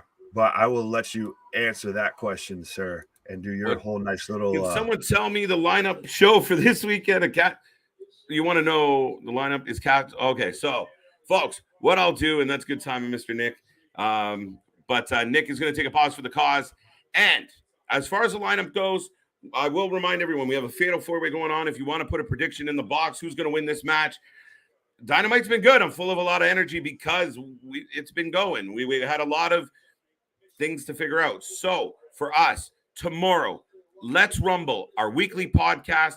It returns after a week off. Our boy CJ returns. Nick's going to be there. I'm going to be there, but we're going to have 2, not 1, but 2 special guests tomorrow. We got Big Ray. We get Ben Hameen, the co-founders. That's right, the co-founders of the HMG. I hope I got that right off the top of my head. But the guys are killing it. Fun guys. We were just getting to know them. Big Nick and Ray have been kind of chit-chatting, and we thought, why not get together, do some work? And now it's led to this opportunity for us to sit down and chat and go over some wrestling stories. I mean, you got guys that have great wrestling knowledge. They're going to join Let's Rumble, and we're going to get a little bit of an exclusive taste. A lot of people are talking about whether or not Vince Russo, by the way, this match keeps catching my eye, whether or not Vince Russo did consult with the USA Network in regards to the WWE. Well, we got a couple gentlemen that might have the inside scoop on this.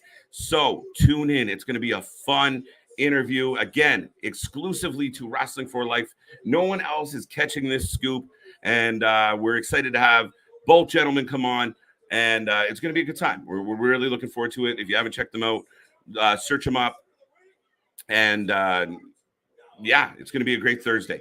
Friday night, we come back for the doubleheader. Saturday, back to you, Fresh News. Saturday, we get Clash at the Castle, 1 p.m. Eastern Time.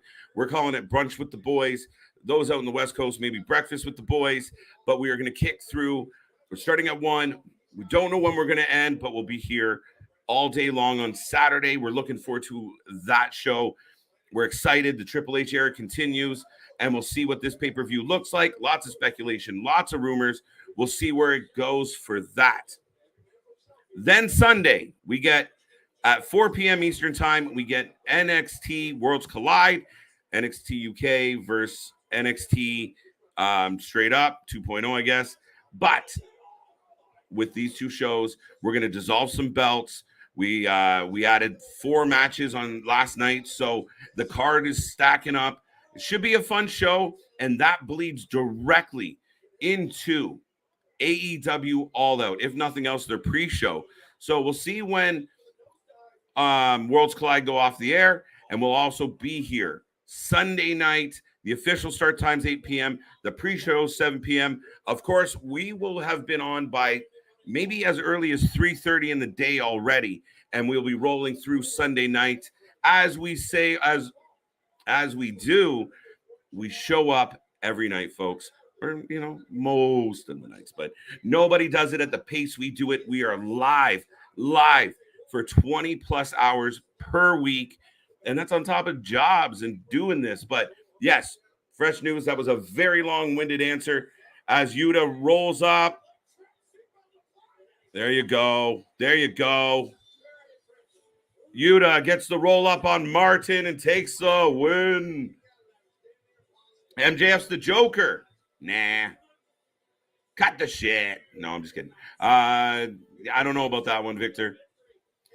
But yes, folks, just to put a little cherry on top of that big monologue, this week is insane. This week has so much going on. Tomorrow's interview is exciting. It's, you know, an exclusive for our channel, which we saw 2 weeks ago. We had another exclusive interview with T Gaines. If you haven't checked that out, go back to the archives, check them out. But we are rolling through this week. It's going well so far. So let us know. Sorry, one second. Yuta gets the win. We're talking to the Dark Order in the back. But let us know in the chat. Are you enjoying the night? Are you ready for the week? Are you ready for the weekend? Is there anything you guys are looking forward to? But we're going to have a lot of fun. It's like having the wrestling friends that you don't have in your real life right here. Buddies on the couch, hanging out 7 days a week, most weeks. We do not stop, folks. We cover all the wrestling, and nobody does it at the pace and the consistency that we do it.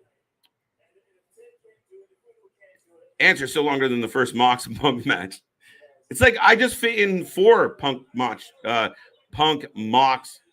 matches, dude. There's about 4.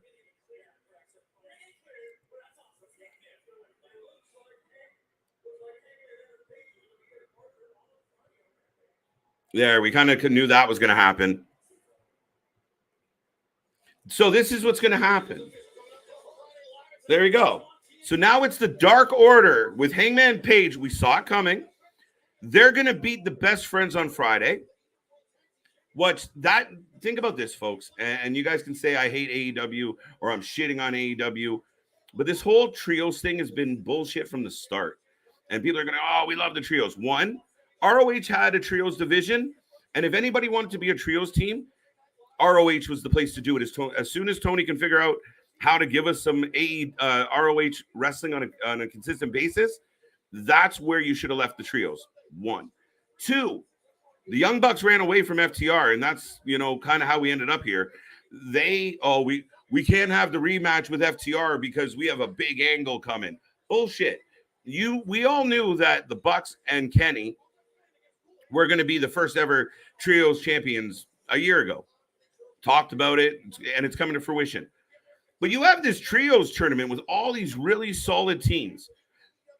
House of Black, you're trying to build up. They've had an inconsistent run on AEW. The Andrade and his new thing with Roosh and Roosh's little brother, it's just getting going. And Andrade's been ineffective since he's been in AEW. And instead of teams like that got through to the next round, the semifinals, Young Bucks, who we expect. Then you get United Empire, which they're not even really in the company, are they? Anybody? So that's an interesting matchup.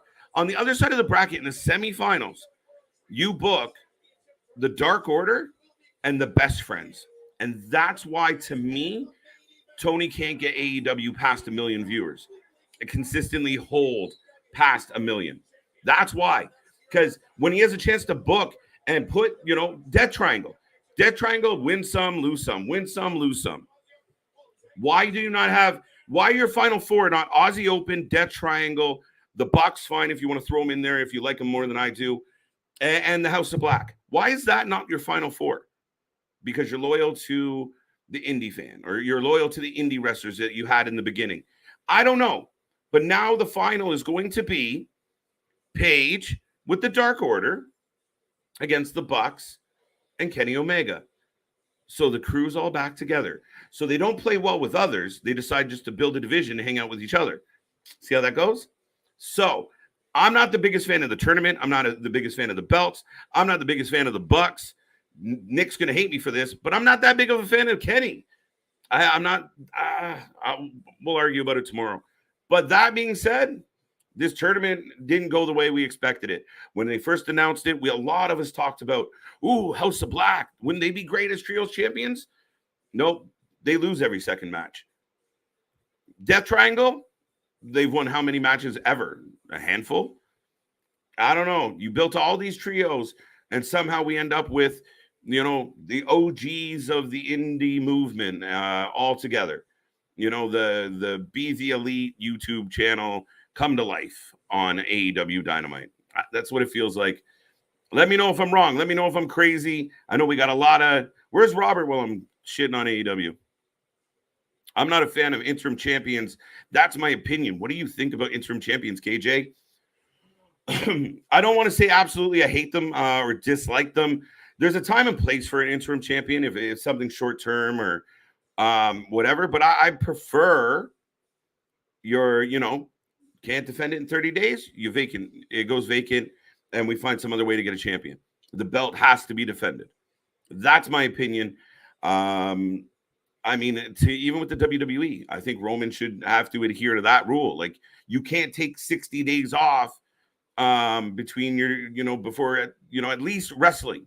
You got to be able to actively compete at some point. But I don't like it. We see it here. Like, just have a fatal four-way for the next women's champion. And then when Thunder comes back, she has a right to the throne. She's got to fight for it. And that's the perfect analogy for me. Like, if somebody sat in the queen's throne, she's not interim queen. She's the queen. So the next queen show comes back and takes her. You get where I'm going. But that's my point. And again, it's like certain things that it got overused a little too quick, right? We saw it with Cody, then we saw it with Moxley. Now we're seeing it.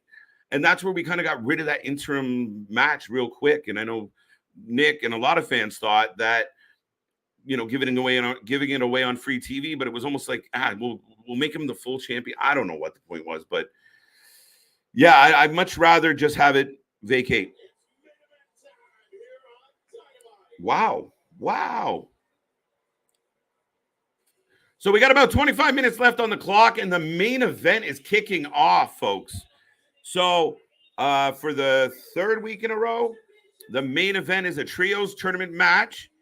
So we have found a way to get the Bucks to do something other than open the show. That's good. And truthfully, I think, Robert, if I scroll all the way back to the top of this chat, the first comment of the night, wow, we said a lot. know that we clicked on all those. But look, I feel sorry for United Empire. They will suffer tonight. And truthfully, I think United Empire is better than the Elite. I'd rather see them win this. There's hope. But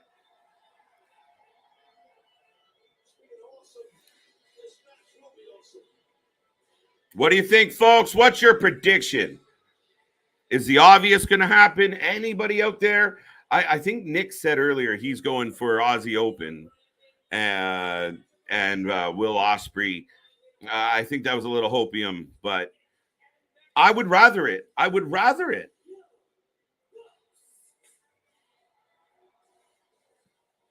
The Young Bucks, oh, man.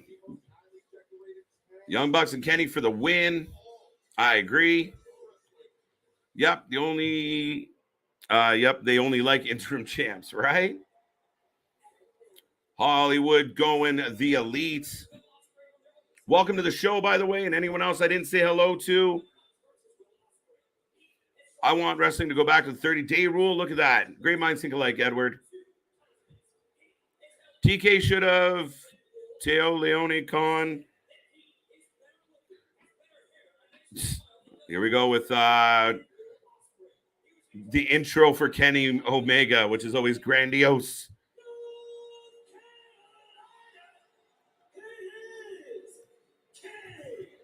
Omega. I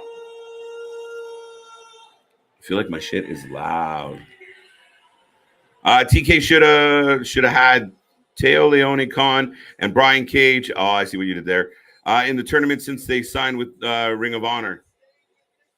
Oh, I completely read that wrong. Yes. Well, that's been a weird situation because they had Tully and then they don't. And then they got the, PJ as the manager. I don't know where that's at all, Victor. And you're not wrong. That would have been definitely a perfect trio to put it into this whole situation.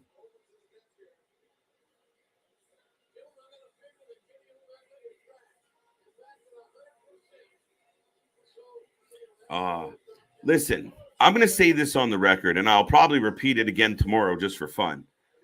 But it is of my opinion that the most, I don't know how to say it, the most important, the most powerful, long-standing members of AEW are the worst parts of AEW. I know the AEW fans hate the signings and having people come in from WWE and, look at Toni using that, but they're not good. They're not nearly as good as the other talent. Hi. Hi. I halfway agree with you on that, and I was letting you go. There's obvious examples that agree with that, and there's obvious ones that don't, I feel. We got Kenny and Will hooking up. Right. I had to be back for this one. I've been saying for the longest time that I want, Ospreay versus Kenny in a solo match. But I want Kenny at 100%. I don't want to keep seeing the tactical, turtleneck. Maybe that's his shtick now. Maybe, but he's still, you can't tell me in that last trios match that they had that he was 100% at all. Wow. Edward going United Empire. Chris going United Empire. Man of the people, folks. No. The people believe me.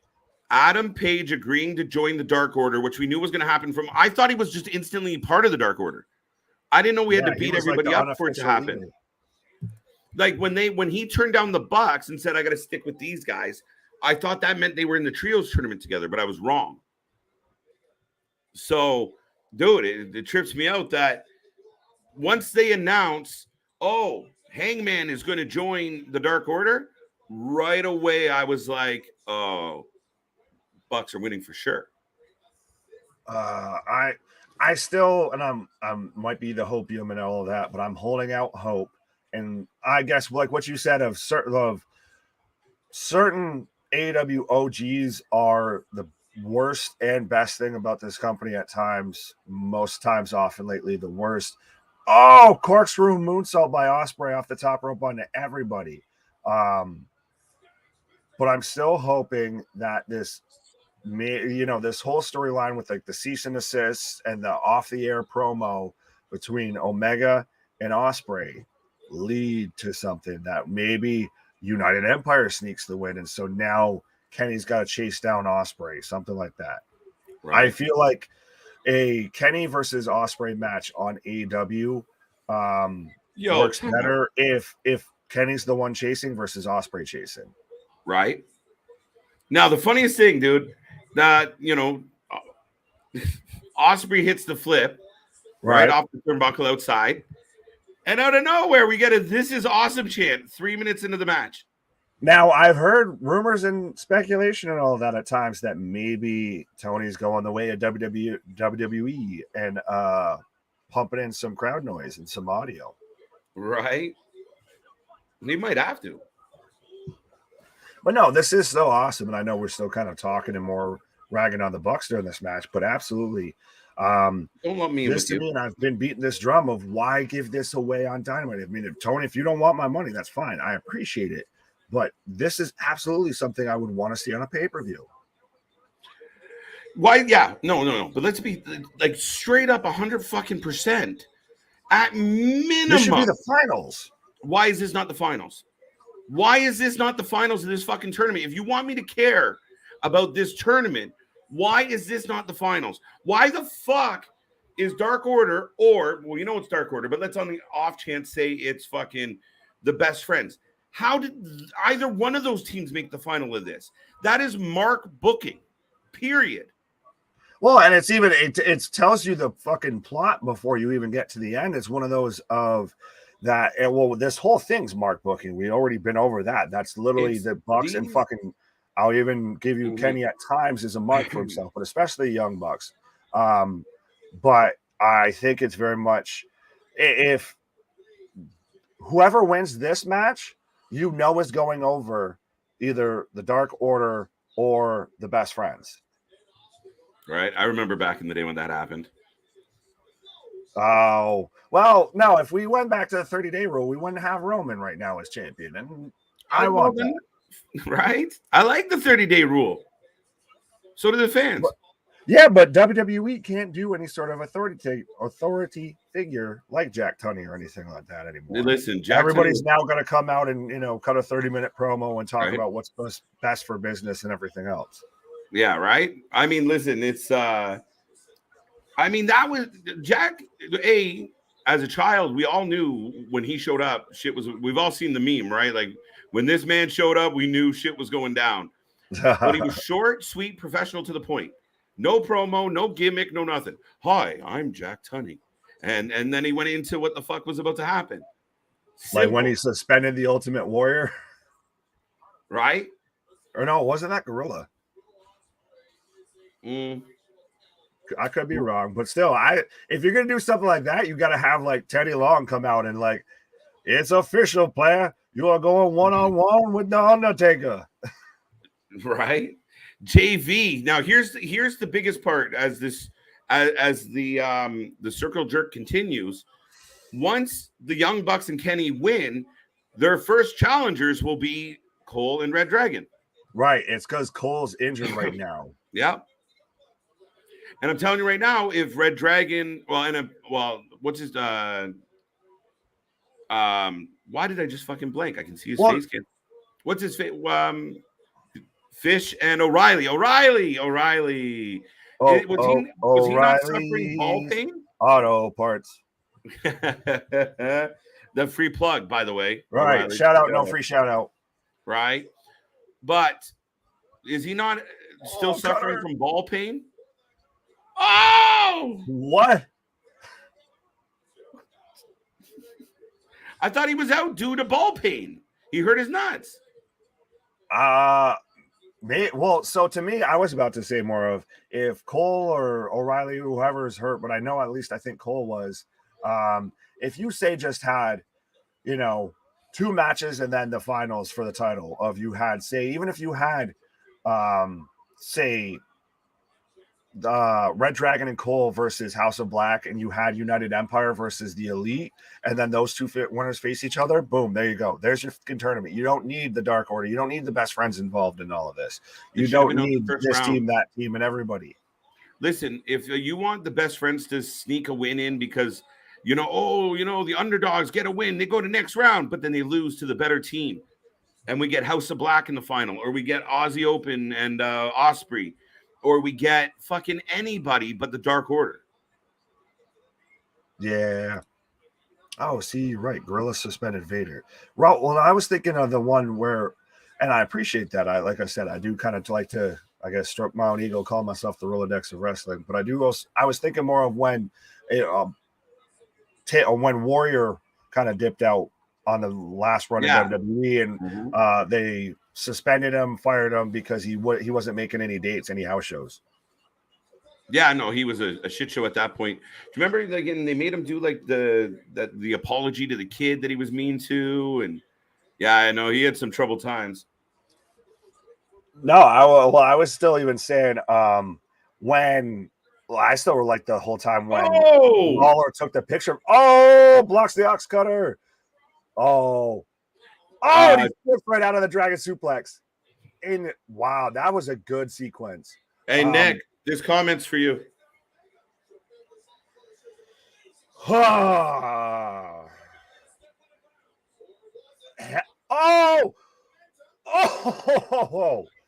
get back to that comment in a minute, but that was just great. That was that was a handspring, corkscrew, suicida over the top rope, lands on his feet right in front of Kenny, who snaps him up into a dragon suplex on the outside, and Kenny just turns and is pointing at his head and all of that, looking right at the camera. Like I said, folks, point ahead, look smart. No, Kenny sells. Kenny, go back. Kenny doesn't sell shit. Ever. No. Kenny sells nothing. Kenny is what got me into New Japan. Okay. He if you can My go apologies. over there, you have to sell. He doesn't sell shit. The Bucks barely sell shit unless they're laying on the floor outside the ring. Hey, look where they are now. Well, no, the Bucks they have to be the best. They are Teflon tag team. Listen, Kenny had a couple good matches. I know every time I say this, you lose your mind. Right. Kenny had a couple good matches. I'm not saying he didn't. Kenny's not a main eventer. Kenny's not. You put Kenny gets swallowed in a place like the WWE, and that's why he's never gone there. No. Kenny in WWE is AJ Styles that still can go. No. Yes. He doesn't sell shit. His promos are weak sauce. He sounds fucking sad and depressed all the time. Like he's one step away from buying a candle and writing poetry. Promos. You don't get the moniker the best bout machine just on a fucking whim. I concede, and I'm right there with you with the Bucks, but I will not concede on Kenny Omega. I'm still a fan. I understand he may not be the best right now doing this. I'd say Ospreay's better than him. Honestly, I'd say Roman's the best doing it right now. Okay. Totally. But I still think Kenny's in that top 5 discussion. Mm-hmm. No. And you can see though that Kenny's bandaged up. He's got all the K2 tape on his shoulder. Like this man's still not 100%. And that's why we bought into the whole Punk saying that he was rushed back too early, and that's why he's still hurt. This, that, and the third. Kenny. What up, Tribal Chief? I like this one. Chanting away. This match is amazing. Should have been on the pay-per-view. We agree. I think you clicked on that one, maybe. No, that's the one you were trying to set me up. You were trying to trigger me with. He doesn't sell though. He doesn't. That's the problem with Kenny and the Bucks in general is they don't sell. I'm gonna no sell your opinion on Kenny then. Gorilla suspended Vader. Ding. Thank you, Edward. I like the fact checkers. Right. We try to do as much research as we can, remember as much as we can, but we're only human people. Damien says, I think Roman Reigns versus Drew McIntyre will be better than Punk and Moxley. That's my opinion. Interesting. That's an interesting comparable because it's now just recently we've heard all the rumors about potentially Roman drops the belts. I don't think he drops both at minimum. I don't think he drops either right at, especially at Clash. Again?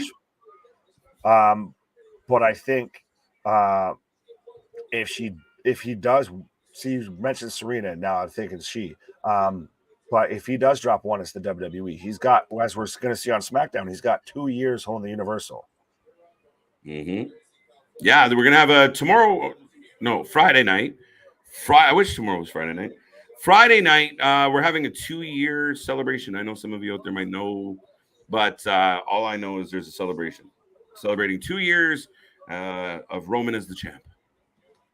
Oh yeah. Now the Universal title is now synonymous with Roman Reigns. What? At this point. What?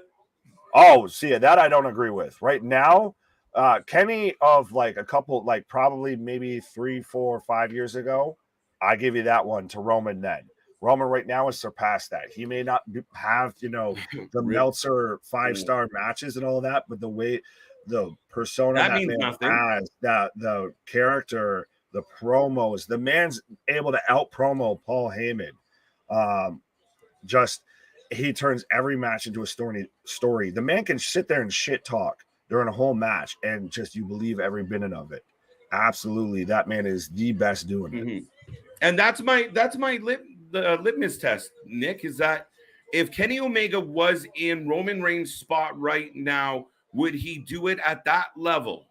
Not even right, but that's comparing somebody that I think Roman's honestly he's reaching that point to where he's on that. I mean, he has the whole shirt. I'm on God mode. He's in that point of reaching Rock, of reaching Austin. Though, he's on that same plateau. He's getting there. So I don't think most people. I think you'd be hard pressed to find anybody right now in professional wrestling that could really be doing it on that stage. Oh, Canadian Destroyer! Canadian Destroyer into Ospreay, and then wrist lock into Hurricane Rana on Aussie Open.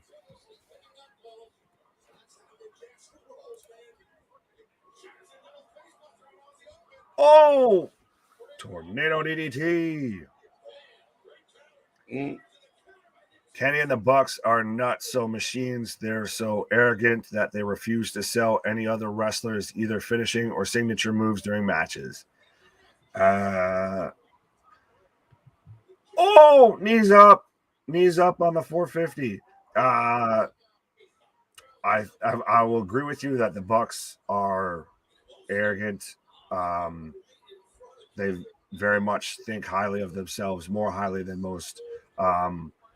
But I don't think that they go completely to where they don't sell finishers and everything. Granted, like the Meltzer driver is stupid to me.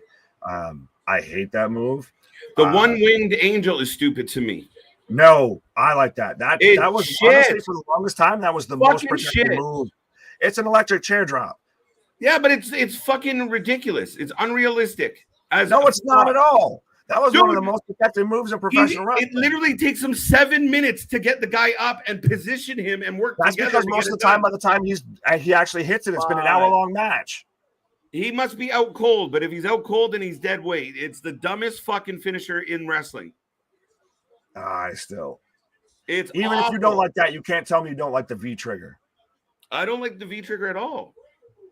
Oh, for fuck's sake, there is no pleasing you. No, but this guy. Nick Jackson counters it into the I like that. What the fuck happened? I like that. Mark that down, folks. That's the first thing KJ said on here that he likes from the Young Bucks. That was a good all right. Oh, super kick party. Like this here, I don't care for it. Oh, and a 2 count. We're still in this, folks. Wow. No, I like this. This is good.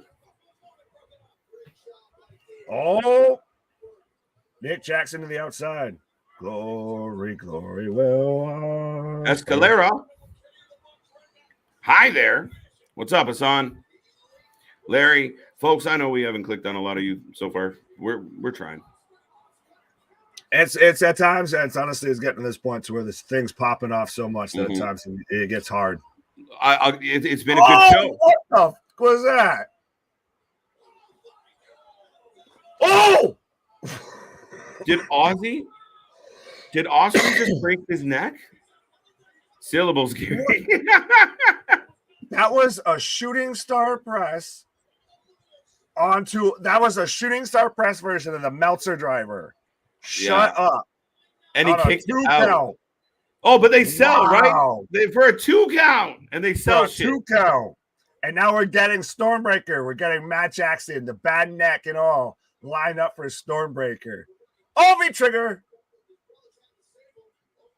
Oh, super kick. Is this how they're going to end this? Really? We were setting up for a fucking amazing ending.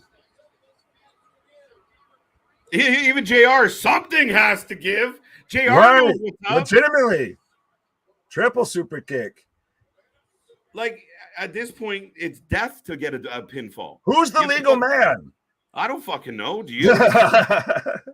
Legal man syndrome in full effect. Kenny Omega is now Kenny and Will. I think it might be Will. It's definitely Kenny. No. Kenny forgot where the hard camera is. Oh! Ospreay back with his own feature. Oh, yes! He throws Nick in a super kick and Matt. Get him! Nice. Oh, Ospreay wow. is the best athlete in this match. Oh, bar none. Oh! See, that is a better finisher. Stops into a pile driver, into a tombstone. Oh, it's basically the Meltzer driver, right? Little bit, but to me, the best way that I've seen that done is the shooting star press into a fucking Meltzer driver. Right? And as I just said, I hate that move. That's got to Ospreay's where Kenny is far and away the best, the most talented in this match. Now, keep in mind, folks, Taz has informed us we will be staying as long as necessary. It's so dumb. 2. As you say that, we get a 1-winged angel for a 1, 2, 3. That's why I said it's so dumb. If you can't say something like that if you're going to actually run over. Like you don't say that literally right before the pinfall. What? No, the whole we're gonna stay here as long. Like I'm not saying you. I'm saying did Taz say that? Yeah, right. No, he said it a couple minutes before, but I was about to say I was like, if he said that literally right before they got the pinfall, like fuck so out this here. Entire tournament was set up for the Bucks and their buddies. So we get Kenny, we're gonna get Hangman, we're gonna get the Bucks, we got Cutler out there, we got fucking the Dark Order is gonna be hanging around. Just one big happy fucking BTE fucking party in the trios division. Self-serving, selfish booking, and I'm still mad that you ran away from FTR. Deal with it. Yeah, I don't know how to say it better than that, but it was a hell of a match. Don't get me wrong. That was a fantastic match, but the wrong team won. Well, now here's the thing. I got to stop bitching. I really enjoyed tonight's show. Yes. There was parts that were fumbly bumbly, but it to me it was honestly, I feel like it was better than Raw, I want to say. Yes. Yep. Which is surprising. That's the first time I think that's happened now that Hunter's been in charge. Yes. Accurate. Wow for that.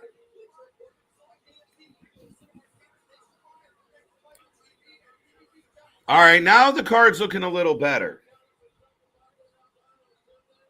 But I'm a little more excited for it. I've been beating the drum for the longest time that it's been the worst book, the worst, hyped up pay-per-view under AEW.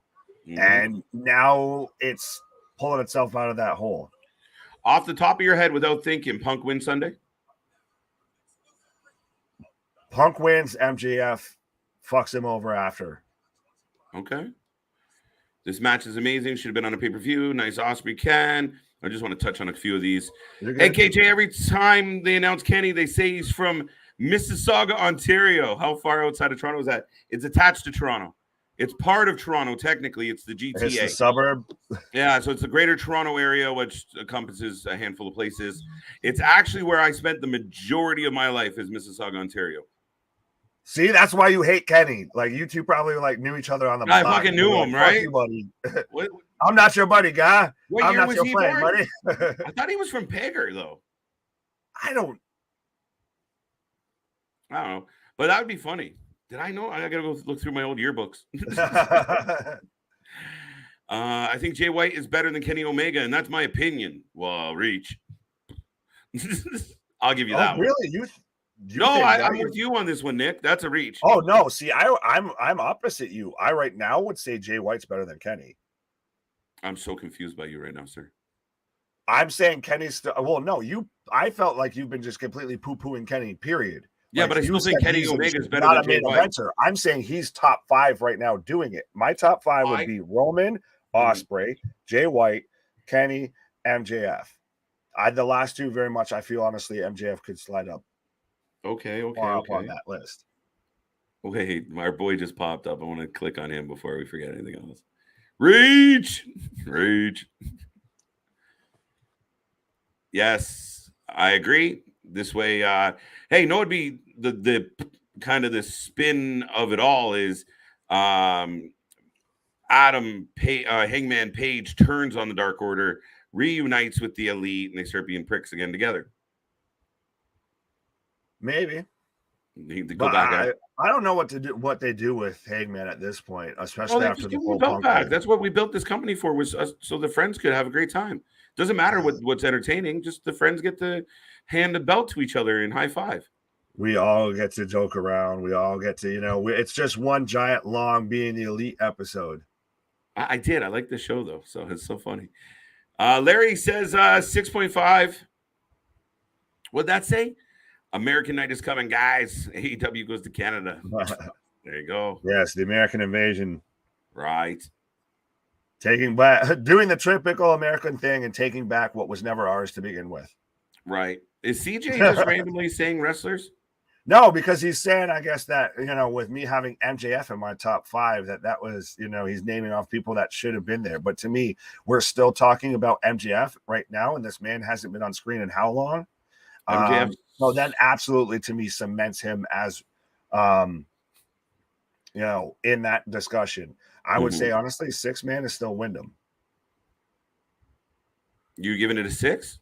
No, I'm saying out of my, if we're talking top 5, my 6-man was Wyndham. I'm giving tonight a 7. You're giving tonight a 7. Wyndham's a 6. AEW got a 10 out of 10 from Chris. Even with no Bailey, wow. Right? He loves 10s. I'm pretty sure Chris is actually Sean Spears in disguise. Yeah, he's the Ty Dillinger of the channel. KJ, if you scroll up, you'll see the participants in the ladder match has been announced so far. Well, Victor, aren't you handy? Handy, dandy, randy. What is this one? KJ, I had to click on the one that said you're 100% correct. Right, thanks. Of course, yeah. Oh, what's this one? Oh, it's just saying I'm great. Yes, of course. Let's click on that one. KJ is 100% correct, Nick. Of course, I'm reading this one. Go ahead, read it. He's just saying that the one wing is stupid. I don't think the WWE would be allowed. That's not a good argument, though. But it's a shit finisher. You put the guy on your shoulders. There is never, ever, ever are you going to be able to put a human on your fucking shoulders to hit a move. It doesn't make sense. Dude, get up there quick. You've never chicken fighted? Oh, but you usually have to fucking talk the guy into it. Well, okay, so which is more ran up behind somebody, Angel or the Andrade special there, to where the guy suspended himself on the mid rope and then he stomps on him in his chest? That one's shit too. That's a terrible argument. Or the Grayson Wall arms. No, I'm saying I asked you which one's more contrived. I don't think that the one-winged Angels that contrived. Oh, no, catching somebody off guard, you pop them up. Like, and then at least with the one in the turnbuckle, you can make the argument that the wrestler is propping him, trying to fight himself up, and he just gets clipped. Now, they do it in a way. To sit there for 3 minutes? Listen, I don't like it at all. So the fact that I'm defending. Anyways, moving on. Moving on. It's a shit move. Great match. Thumbs down. It's a thumbs up. One Wing Angel for the win. Victor proving a point. Right. I've touched on that one. All right, let's go down the way. I was going up the way for a while. If you said anything important, there we go. Got the shit. Right. Dynamite gets an 8.5, making up for the shit world title match last week. I that's the thing, is I was almost there with you, Vic. I didn't want to go too high with it because it's still, you had like Moxley came back out for no reason. You still had a little bit of stuff that was a little stumbly, but I'll come back to that. Stumbly bumbly. Yeah, but I mean, that was mostly just the women, unfortunately. oh god. Listen, You went there with it.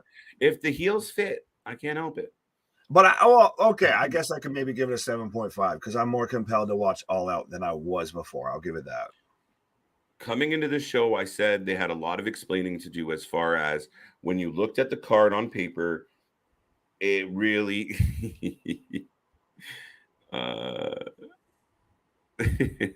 but when you look at the card on paper, Nick, it just didn't appeal to me. Like none of the stories were long-standing. Long story short, by the end of tonight, I want to see All Out now.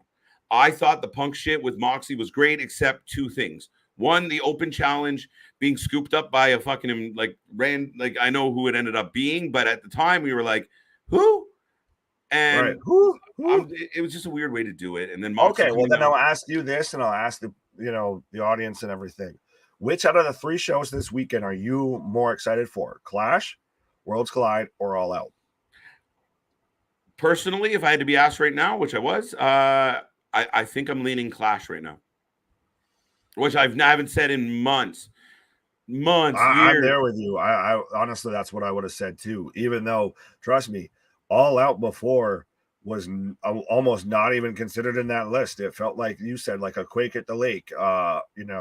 Whatever Game of Thrones has going on, it's tied into that. It felt like that type of special show, not a big pay-per-view. But now, through what they've done tonight, I'm ready for it. I'm here for it.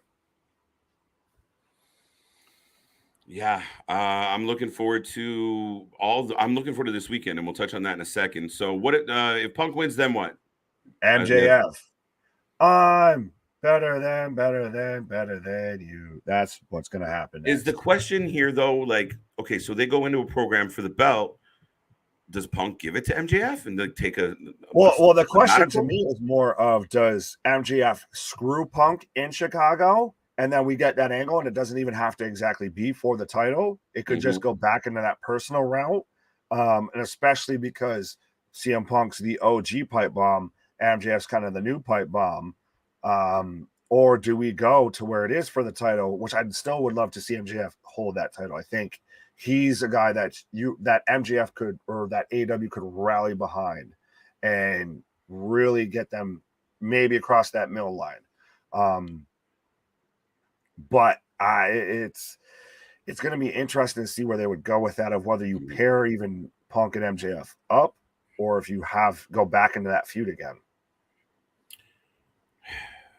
Yeah, I mean, it's a really interesting problem to kind of work it out. But there's options. But for me, fuck it. Stop asking questions. Let's just get MJF back in the fold. He matters. He moves the needle. Right. This dead silence from him, it can't go too much longer. It really can't. I've been on record saying that All Out, even still after tonight, it's going to be kind of a make or break moment for AEW. Either there, especially now, if we saw one of those comments to where Tony Khan's saying that it's going to be the most talked about wrestling show after that, then you either need to deliver on that, or it's the first nail in your coffin. You can't throw, headline title grab and stuff like that out there and not deliver. Not when you've got your locker room in chaos. Yeah, well, but maybe it's not in as much chaos as we think.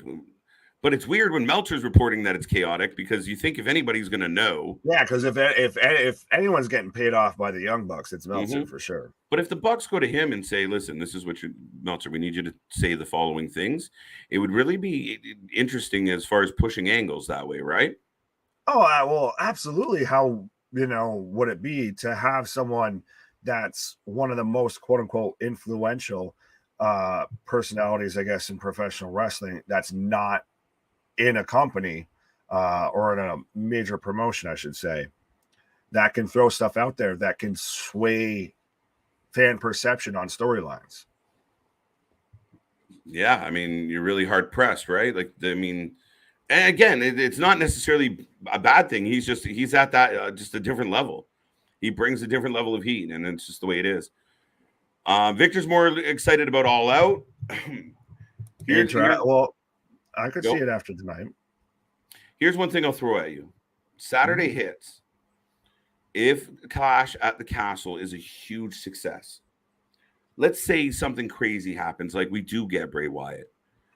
What the fuck are you thinking? Does Tony Khan get any sleep Saturday night? No. Are you basing that on his recreational activities, or just because he'll be little of column A, little of column B? Right? A little Coke, little Diet Coke. Honestly, if something like that happens, and Tony doesn't have a chance to get out in front of it, like obviously being on the night after, I think it's fuck. I have nothing left in the chamber. Mm-hmm. I can't outdo that.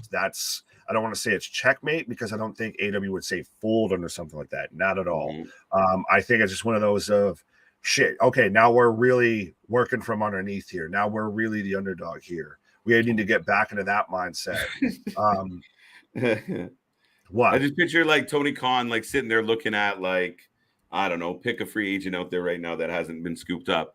And then next thing, something blows up in the WWE and he's looking at the free agent like, oh shit, you're not going to remember when he kind of fake signed Jay White because he didn't think Keith Lee was a big enough pop or whatever the fuck.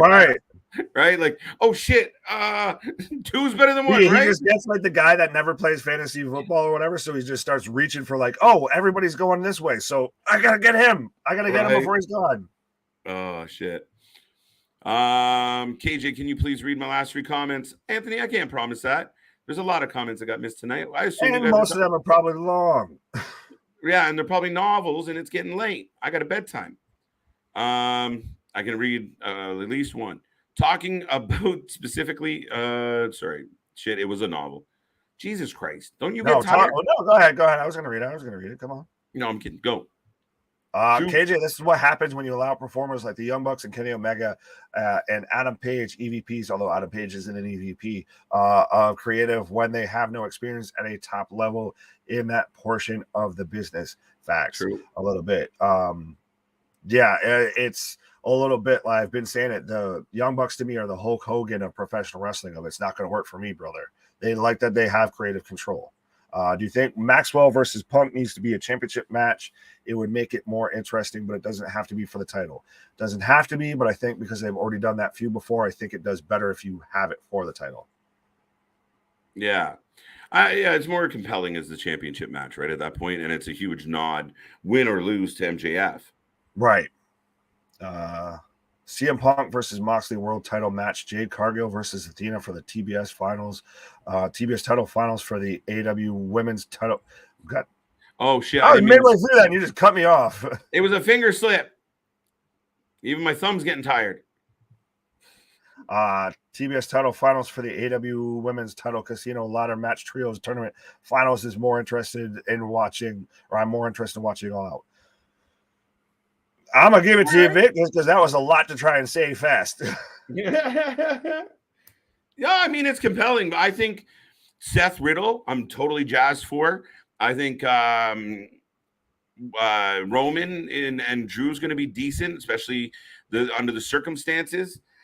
Sheamus and Gunther, hold on tight. Strap in your feed bag because we're going for a ride. There is, you know what I mean? Like Clash has, and I think it might get the tilt or the tip of the hat because it's one of those. It gets out in front of everything. Like, well, here's the thing though too. Is which are you going to enjoy more watching? A Saturday WWE pay-per-view in the middle of the afternoon that's already got stuff that's going to compel you, or a Sunday night AEW pay-per-view that's going to go 5 hours plus long. You're going to get something like the Bucks, or you're going to get like the Elite versus probably the Best Friends, or the Dark Order for the title. All of that, you're going to probably get half a dozen CM Punk and Moxley promos. It's going to kind of drag out a little bit too far. WWE gets the advantage because they get to go out first. Yeah, no, that's a big move. And I honestly, we read the reports, but the minute they announced NXT Worlds Collide on Sunday afternoon, we were like, "Oh, that's Triple H being a dick." And he's doing. I wasn't even talking about that day. That's an even more interesting part. That's what I was talking about with why I think they kind of amped up the pre-show, because I think NXT is going to go over, and you're going to see that head-to-head for a little bit at least. Hunter's going to go back to saying, "All right, motherfuckers, I got you. You got me before because Grandpa was still here, but Grandpa ain't here anymore." It's Wyndham. And that's the thing, is that no matter where Bray goes, he's a game changer at this point. It would be fucked if he doesn't show up at Clash, and then we're like, okay, Monday. And I sometimes hate the fact that they save some of those moments for Mondays, but nonetheless, but if he was to show up on fucking AEW Sunday night, okay. Oh, if that happens, just shut up and take my money, to be honest. But we'll see how that goes. We get all the way till potentially Raw after Mania this year, and then all of a sudden we open the show with, "We're really glad that you're our friend." Yeah, right. Pop. Oh, the place instantly unglued. So you guys think a guy like Mox needs the world title to be legitimate? I don't know. Mox is kind of the same. No, right? No, I don't think he needs it, but it doesn't matter either direction. I don't think. I don't think he needs it. I don't think he should have even honestly been the number one contender. I think it's weird that he's the only person right now that's been the two-time AEW champion.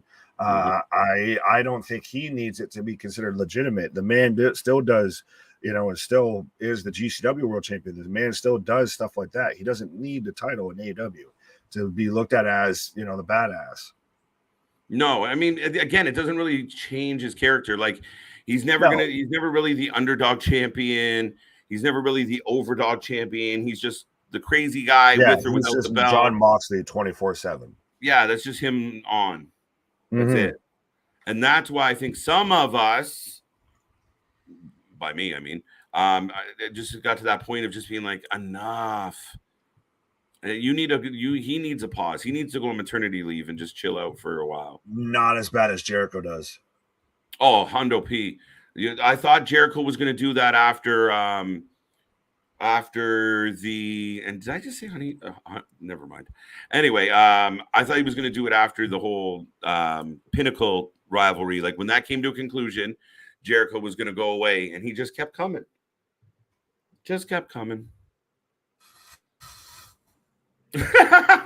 Pause. Oh, fuck. I'm looking forward to Tyler. Pause. Yeah, no, you know what, though, Nick?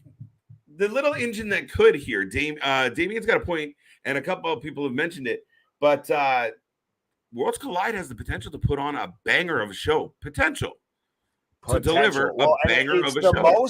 It's the most NXT show in quite a long time that's felt like a takeover.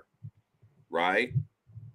I know we dropped that whole shtick, and now we've gotten stuff like Vengeance Day and all of that.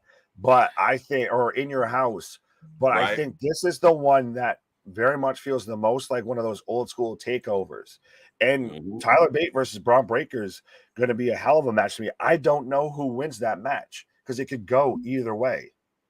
Either way, you could book fine out of that match. It's going to be great. I am interested by the women's title triple threat. I like that we got Nikki, Almost a Wrestler, and Doudrop, at least on that card. Right.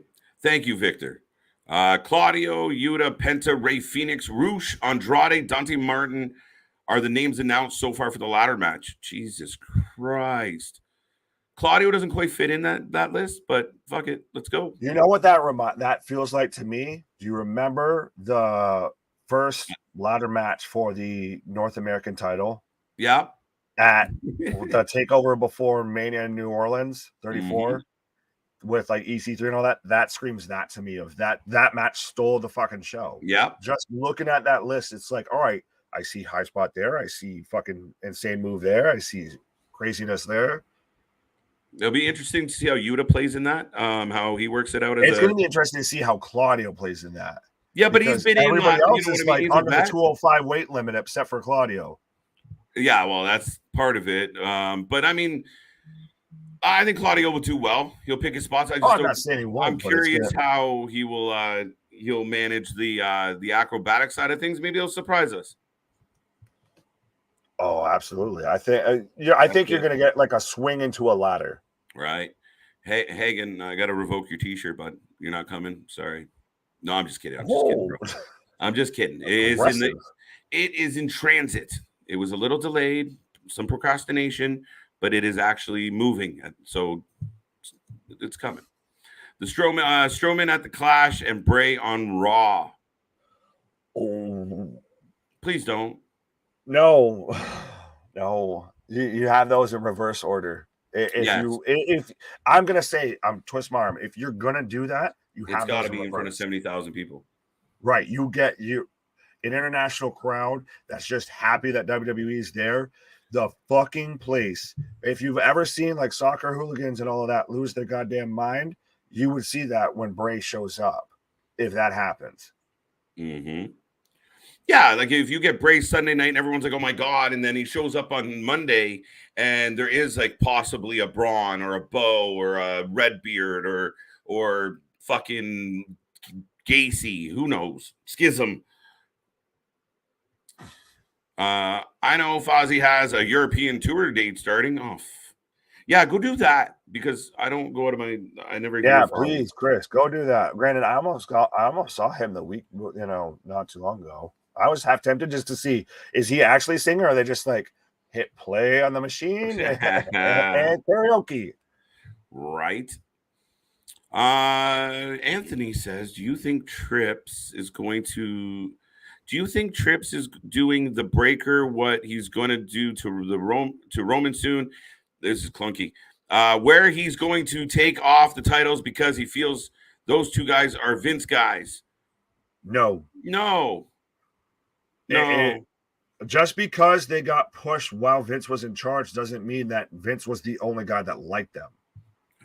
Roman's been with that company for how long? Roman's pretty much kind of in that Undertaker, I feel, role of he's kind of the locker room leader. That's why he can pull off the whole I run this shit. I run professional wrestling. And Braun, I think he's, their blue chip prospect. He's a guy that I could see that they go all the way till Mania to where Roman even beats The Rock at Mania 39. And then Braun's the one that finally takes the title off of Roman.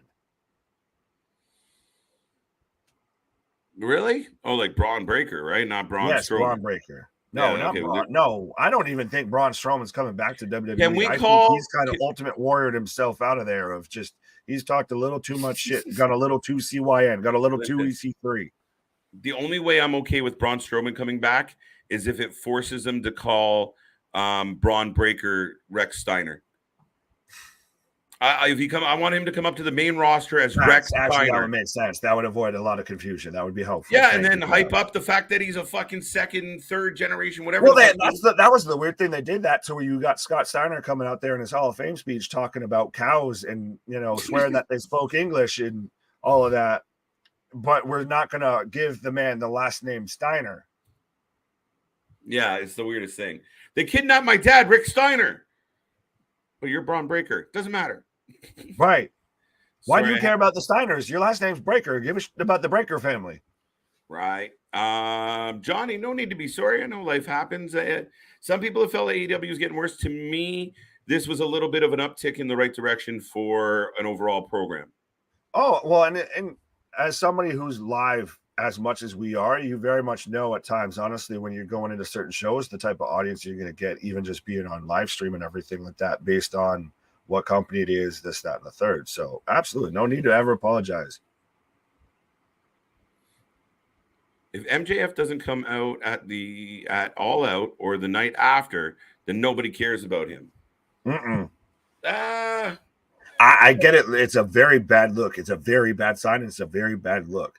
But still, you're telling me anybody right now that even if it was say at Clash, and you hear MJF's music come out, or they cut to the crowd, or somebody pops out of the crowd, and you just see the little scarf and he's swinging. Mm-hmm. You're telling me you're not going to pop and not going to lose your mind. No, that man still he shows up anywhere right now, and you're fucking losing your mind. It does get to a point where it's like, yeah, but yeah, it's not the same, because I think you get to a point with MJF where you're like, oh, finally. There is a law of diminishing returns on that, absolutely. Yes. But I still don't think. I think AEW's time on that clock is a lot shorter than WWE's. If he goes there, if this is all a shoot, right? Wrestler. I'm not quite sure what CJ was on that one. What else we got? All right, what a night. What a busy night here on the channel. Lots of chat. I'll get this one. Oh, you're still all the way up there? Oh, I'm just clicking around at this point. I think I made but at some point now we're gonna have to say goodbye. Anthony's putting my reading brain to work. No, go ahead. We'll start here. Oh wait, where were we? Sorry, go back. There. Yes. Sasha Banks and Naomi return at Clash of the Castle and help Damage Control beat Bianca Belair, Alexa Bliss and Asuka, and Bayley pin Bianca. I've heard the rumor and the speculation and all of that, and I could very much see it happening. So I guess, potential spoiler, you heard it here first. To where Control, or I guess we don't know who, but Alexa and Asuka end up injured before that 6-woman tag match. And then who's going to come out with Bianca? And then we get Sasha and Naomi coming out. I agree. I think that's the way it goes. If it goes. That, to me, like Sasha, Naomi doesn't have to be a Clash return. I don't know why you. Oh, it doesn't have to be. No, sorry. No, yeah. But I do see that as being possibly a Raw or SmackDown return. Right? As the girls are, celebrating their big victory. Dun, dun, dun. Hey, I thought they were going to come out when they ended up the tag tournament finals, so I was wrong there. So, all right. Good night, guys. I will catch Clash. I'll be here for Clash of the Castle. Perfect. I'm going to roll up 1 second. I want to find one more comment, and then we're going to have to say goodbye. Lady Frost, is that true? I know someone else asked for the release as well. Yeah, well, that's the thing is we've heard a couple of different rumors tonight about, this person, like this match isn't happening. This person's asked for their release. All of that. I wouldn't be surprised with Lady Frost. I guess I don't know about, like, say, any sort of attitude or anything backstage, but I think she's a lot more, she's talented. She could be somewhere. And not saying that Impact isn't somewhere, but there's a logjam when it comes to that women's division. Yeah, we're getting the impression that Morrissey is now all elite. Yeah, right. Have we gotten, though, the little picture to where it's got him like this and then the all elite beside him? I haven't seen it. I've been here talking to you folks, and tonight was a different night for us. I will say this, it flew. The fact that we've already gone 30 minutes over, it has felt like, to me anyway, that we've been on here for like 45 minutes tonight. It was a fast night. We had so much to talk about. It was good, man. Oh, when I sat there and took my first little pause for the cause and everything, I looked at the clock and I was like, oh, wow, there's only a half hour left in the show. I was like, where did the time go? Right? Like, dude, that's a good sign. That's a very good sign. We didn't even do this once tonight. That's funny. It does go right almost in the mouth. Pause. Pause. You got this one, man, because you said that pause shit. Right? Oh, this is my fault. But that being said, yes, you can go to SeatGeek.com. Check out an event of your choosing. Obviously, pick it. And if you use the code Wrasslin, you will save. That's right. You can save. $20 on your first purchase at SeatGeek.com. Check that out today. Also, don't forget our limited edition T-shirt. The gentleman Hagen has one in the mail for himself. But yeah, go check out I all. know Oogie's got one, and we still got other things Oogity popping. Boogie's Like got I one. said, we still got things percolating in the background. You know, you might need to cut the shit here soon, and you might need to take a little what. And there may be might be working on a little something else as well. So stay tuned. We got a lot coming your way, folks. With that being said, where's my little button? Sorry, I lost my overlay. Forgot what show we were doing. Boom, boom, boom. I'll find it. Oh. There we go. We're back. Now, with that being said, folks, see if there's anything else to click on. Lady Frost, I could see her going to AEW more like instead of WWE. Oh, yeah, that's where I would think with that. In my opinion, I can't wait for that match. That's going to be a sleeper match. I think both those guys are on the come up. Yeah, I feel like the build for it didn't go as smooth as I would like, but not bad. And I like Starks. That whole speech with Starks right up until where he got punched in the back of the head was excellent. I like them both, and I think Hobbs is going to be a great, big man heel, and I think Starks works perfectly, honestly, as a babyface right now.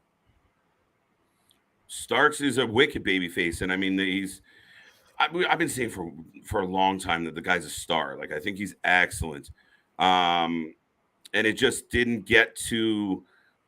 It didn't really go anywhere. Team Taz didn't really go anywhere, but now this is excellent. Absolutely. So, I'm good with it. Now, with that all being said, Mr. Nick, we will remind everyone right here, this man, this is what I was looking for. CJ Brand, a member of the family here, the three pillars of the Wrestling for Life network. Three-headed monster. The three-headed monster. He is ready for tomorrow's show. You know he's ready because he's listening to us banner and bitch back and forth. So he's definitely waiting for his turn to get in on it. So what? But tomorrow is a big day here at the channel. We're going to have a lot of fun. We have the exclusive interview kicking off. Let's Rumble at 7 p.m. Eastern time. Yes, Binamim and our boy Big Ray. Big Ray. Not regular Ray. The two Big co-founders Ray. of Hamid Media Group. We're getting the inside scoop, folks, on Russo and, potentially not being just Russo, being the consultant for the consultants for USA Network.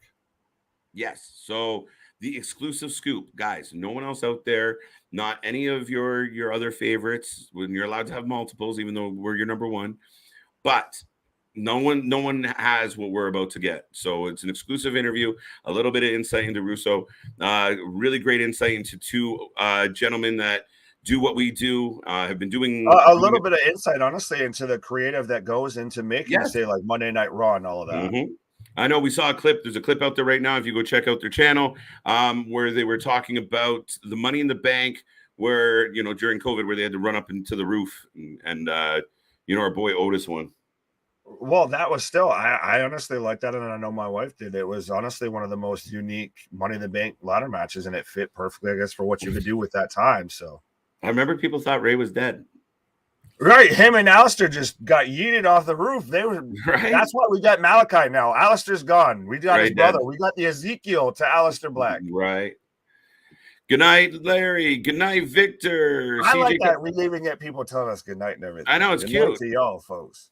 Ricky Starks will go WWE someday, and you'll be a star in WWE as well. The sky's the limit for Ricky. KJ, Nick, and CJ, and me are the Four Horsemen 2.0. Four Horsemen for life. I dig it. Absolutely, Victor. You the OG. You got that. Victor slowly doing what Nick did all those months ago of like, exactly. I'm on the team too. And then it was like, all right, fine. I like it. I can't hate on it because I've been there. That's how I got here. Yep. Now, that being said, folks, Thursday, like I said, Let's Rumble is going to be crazy. It's going to be exciting. And we're looking forward to it. Friday, doubleheader. Saturday, Clash of the Castle. Sunday, two pay-per-views. We are not stopping. Someone said today, no one else is doing 20 plus hours a week. Right. Why? My favorite shit ever. Right, what? But yes, all weekend long we're here. Go out to Costco, or you guys have like Sam's Club, or What? go buy some shit. See, you set me up perfectly for that. We got Walmart, what? We got Sam's Club, what? BJ's, what? Whole Foods, what? Hannaford's, what? Market Basket, what? What? Wegmans, what? Shaw's, did you randomly what? throw a BJ in there? I mean, I could have. What was the VJs? BJs? What did you say there? I don't know. I was just going. Oh, anyway. All right. That was awesome. Yes, get your snacks, get your treats. Nick, that's funny shit. Yeah, we're gonna be here all week as we always are, folks. And then do keep in mind this: when all this shit's done this week, we're coming back next week to do it all over again. Right. Right. This is just, all week. This is normal shit around here. We got Costco's, what? BJ's, what? Victor. Ladies and gentlemen, that is the show. Why not go out on that note? What? My voice is. Yeah, like, subscribe, tell everybody you know. Don't forget about the channel. Go to SeatGeek and save $20. Get a t-shirt. Say hi to Nick. Say hi to KJ. Remember, CJ's out there, and he will be back tomorrow to argue all this nonsense with us. And until then, absolutely, you want to be here tomorrow. Not you get the double dip on a Thursday. You get the interview, you get breaking news, and then you get all three of us, just this banter, just all going back and forth at each other. Why? Right, and you never know if it's going well; it might end up just being chaos. So, that being said, we thank you. We appreciate you. Stay safe. Thursday, Friday Junior tomorrow. Friday Junior. The weekend is here. We're not stopping, folks, and until we come back tomorrow, we will see you on the flip side. Peace.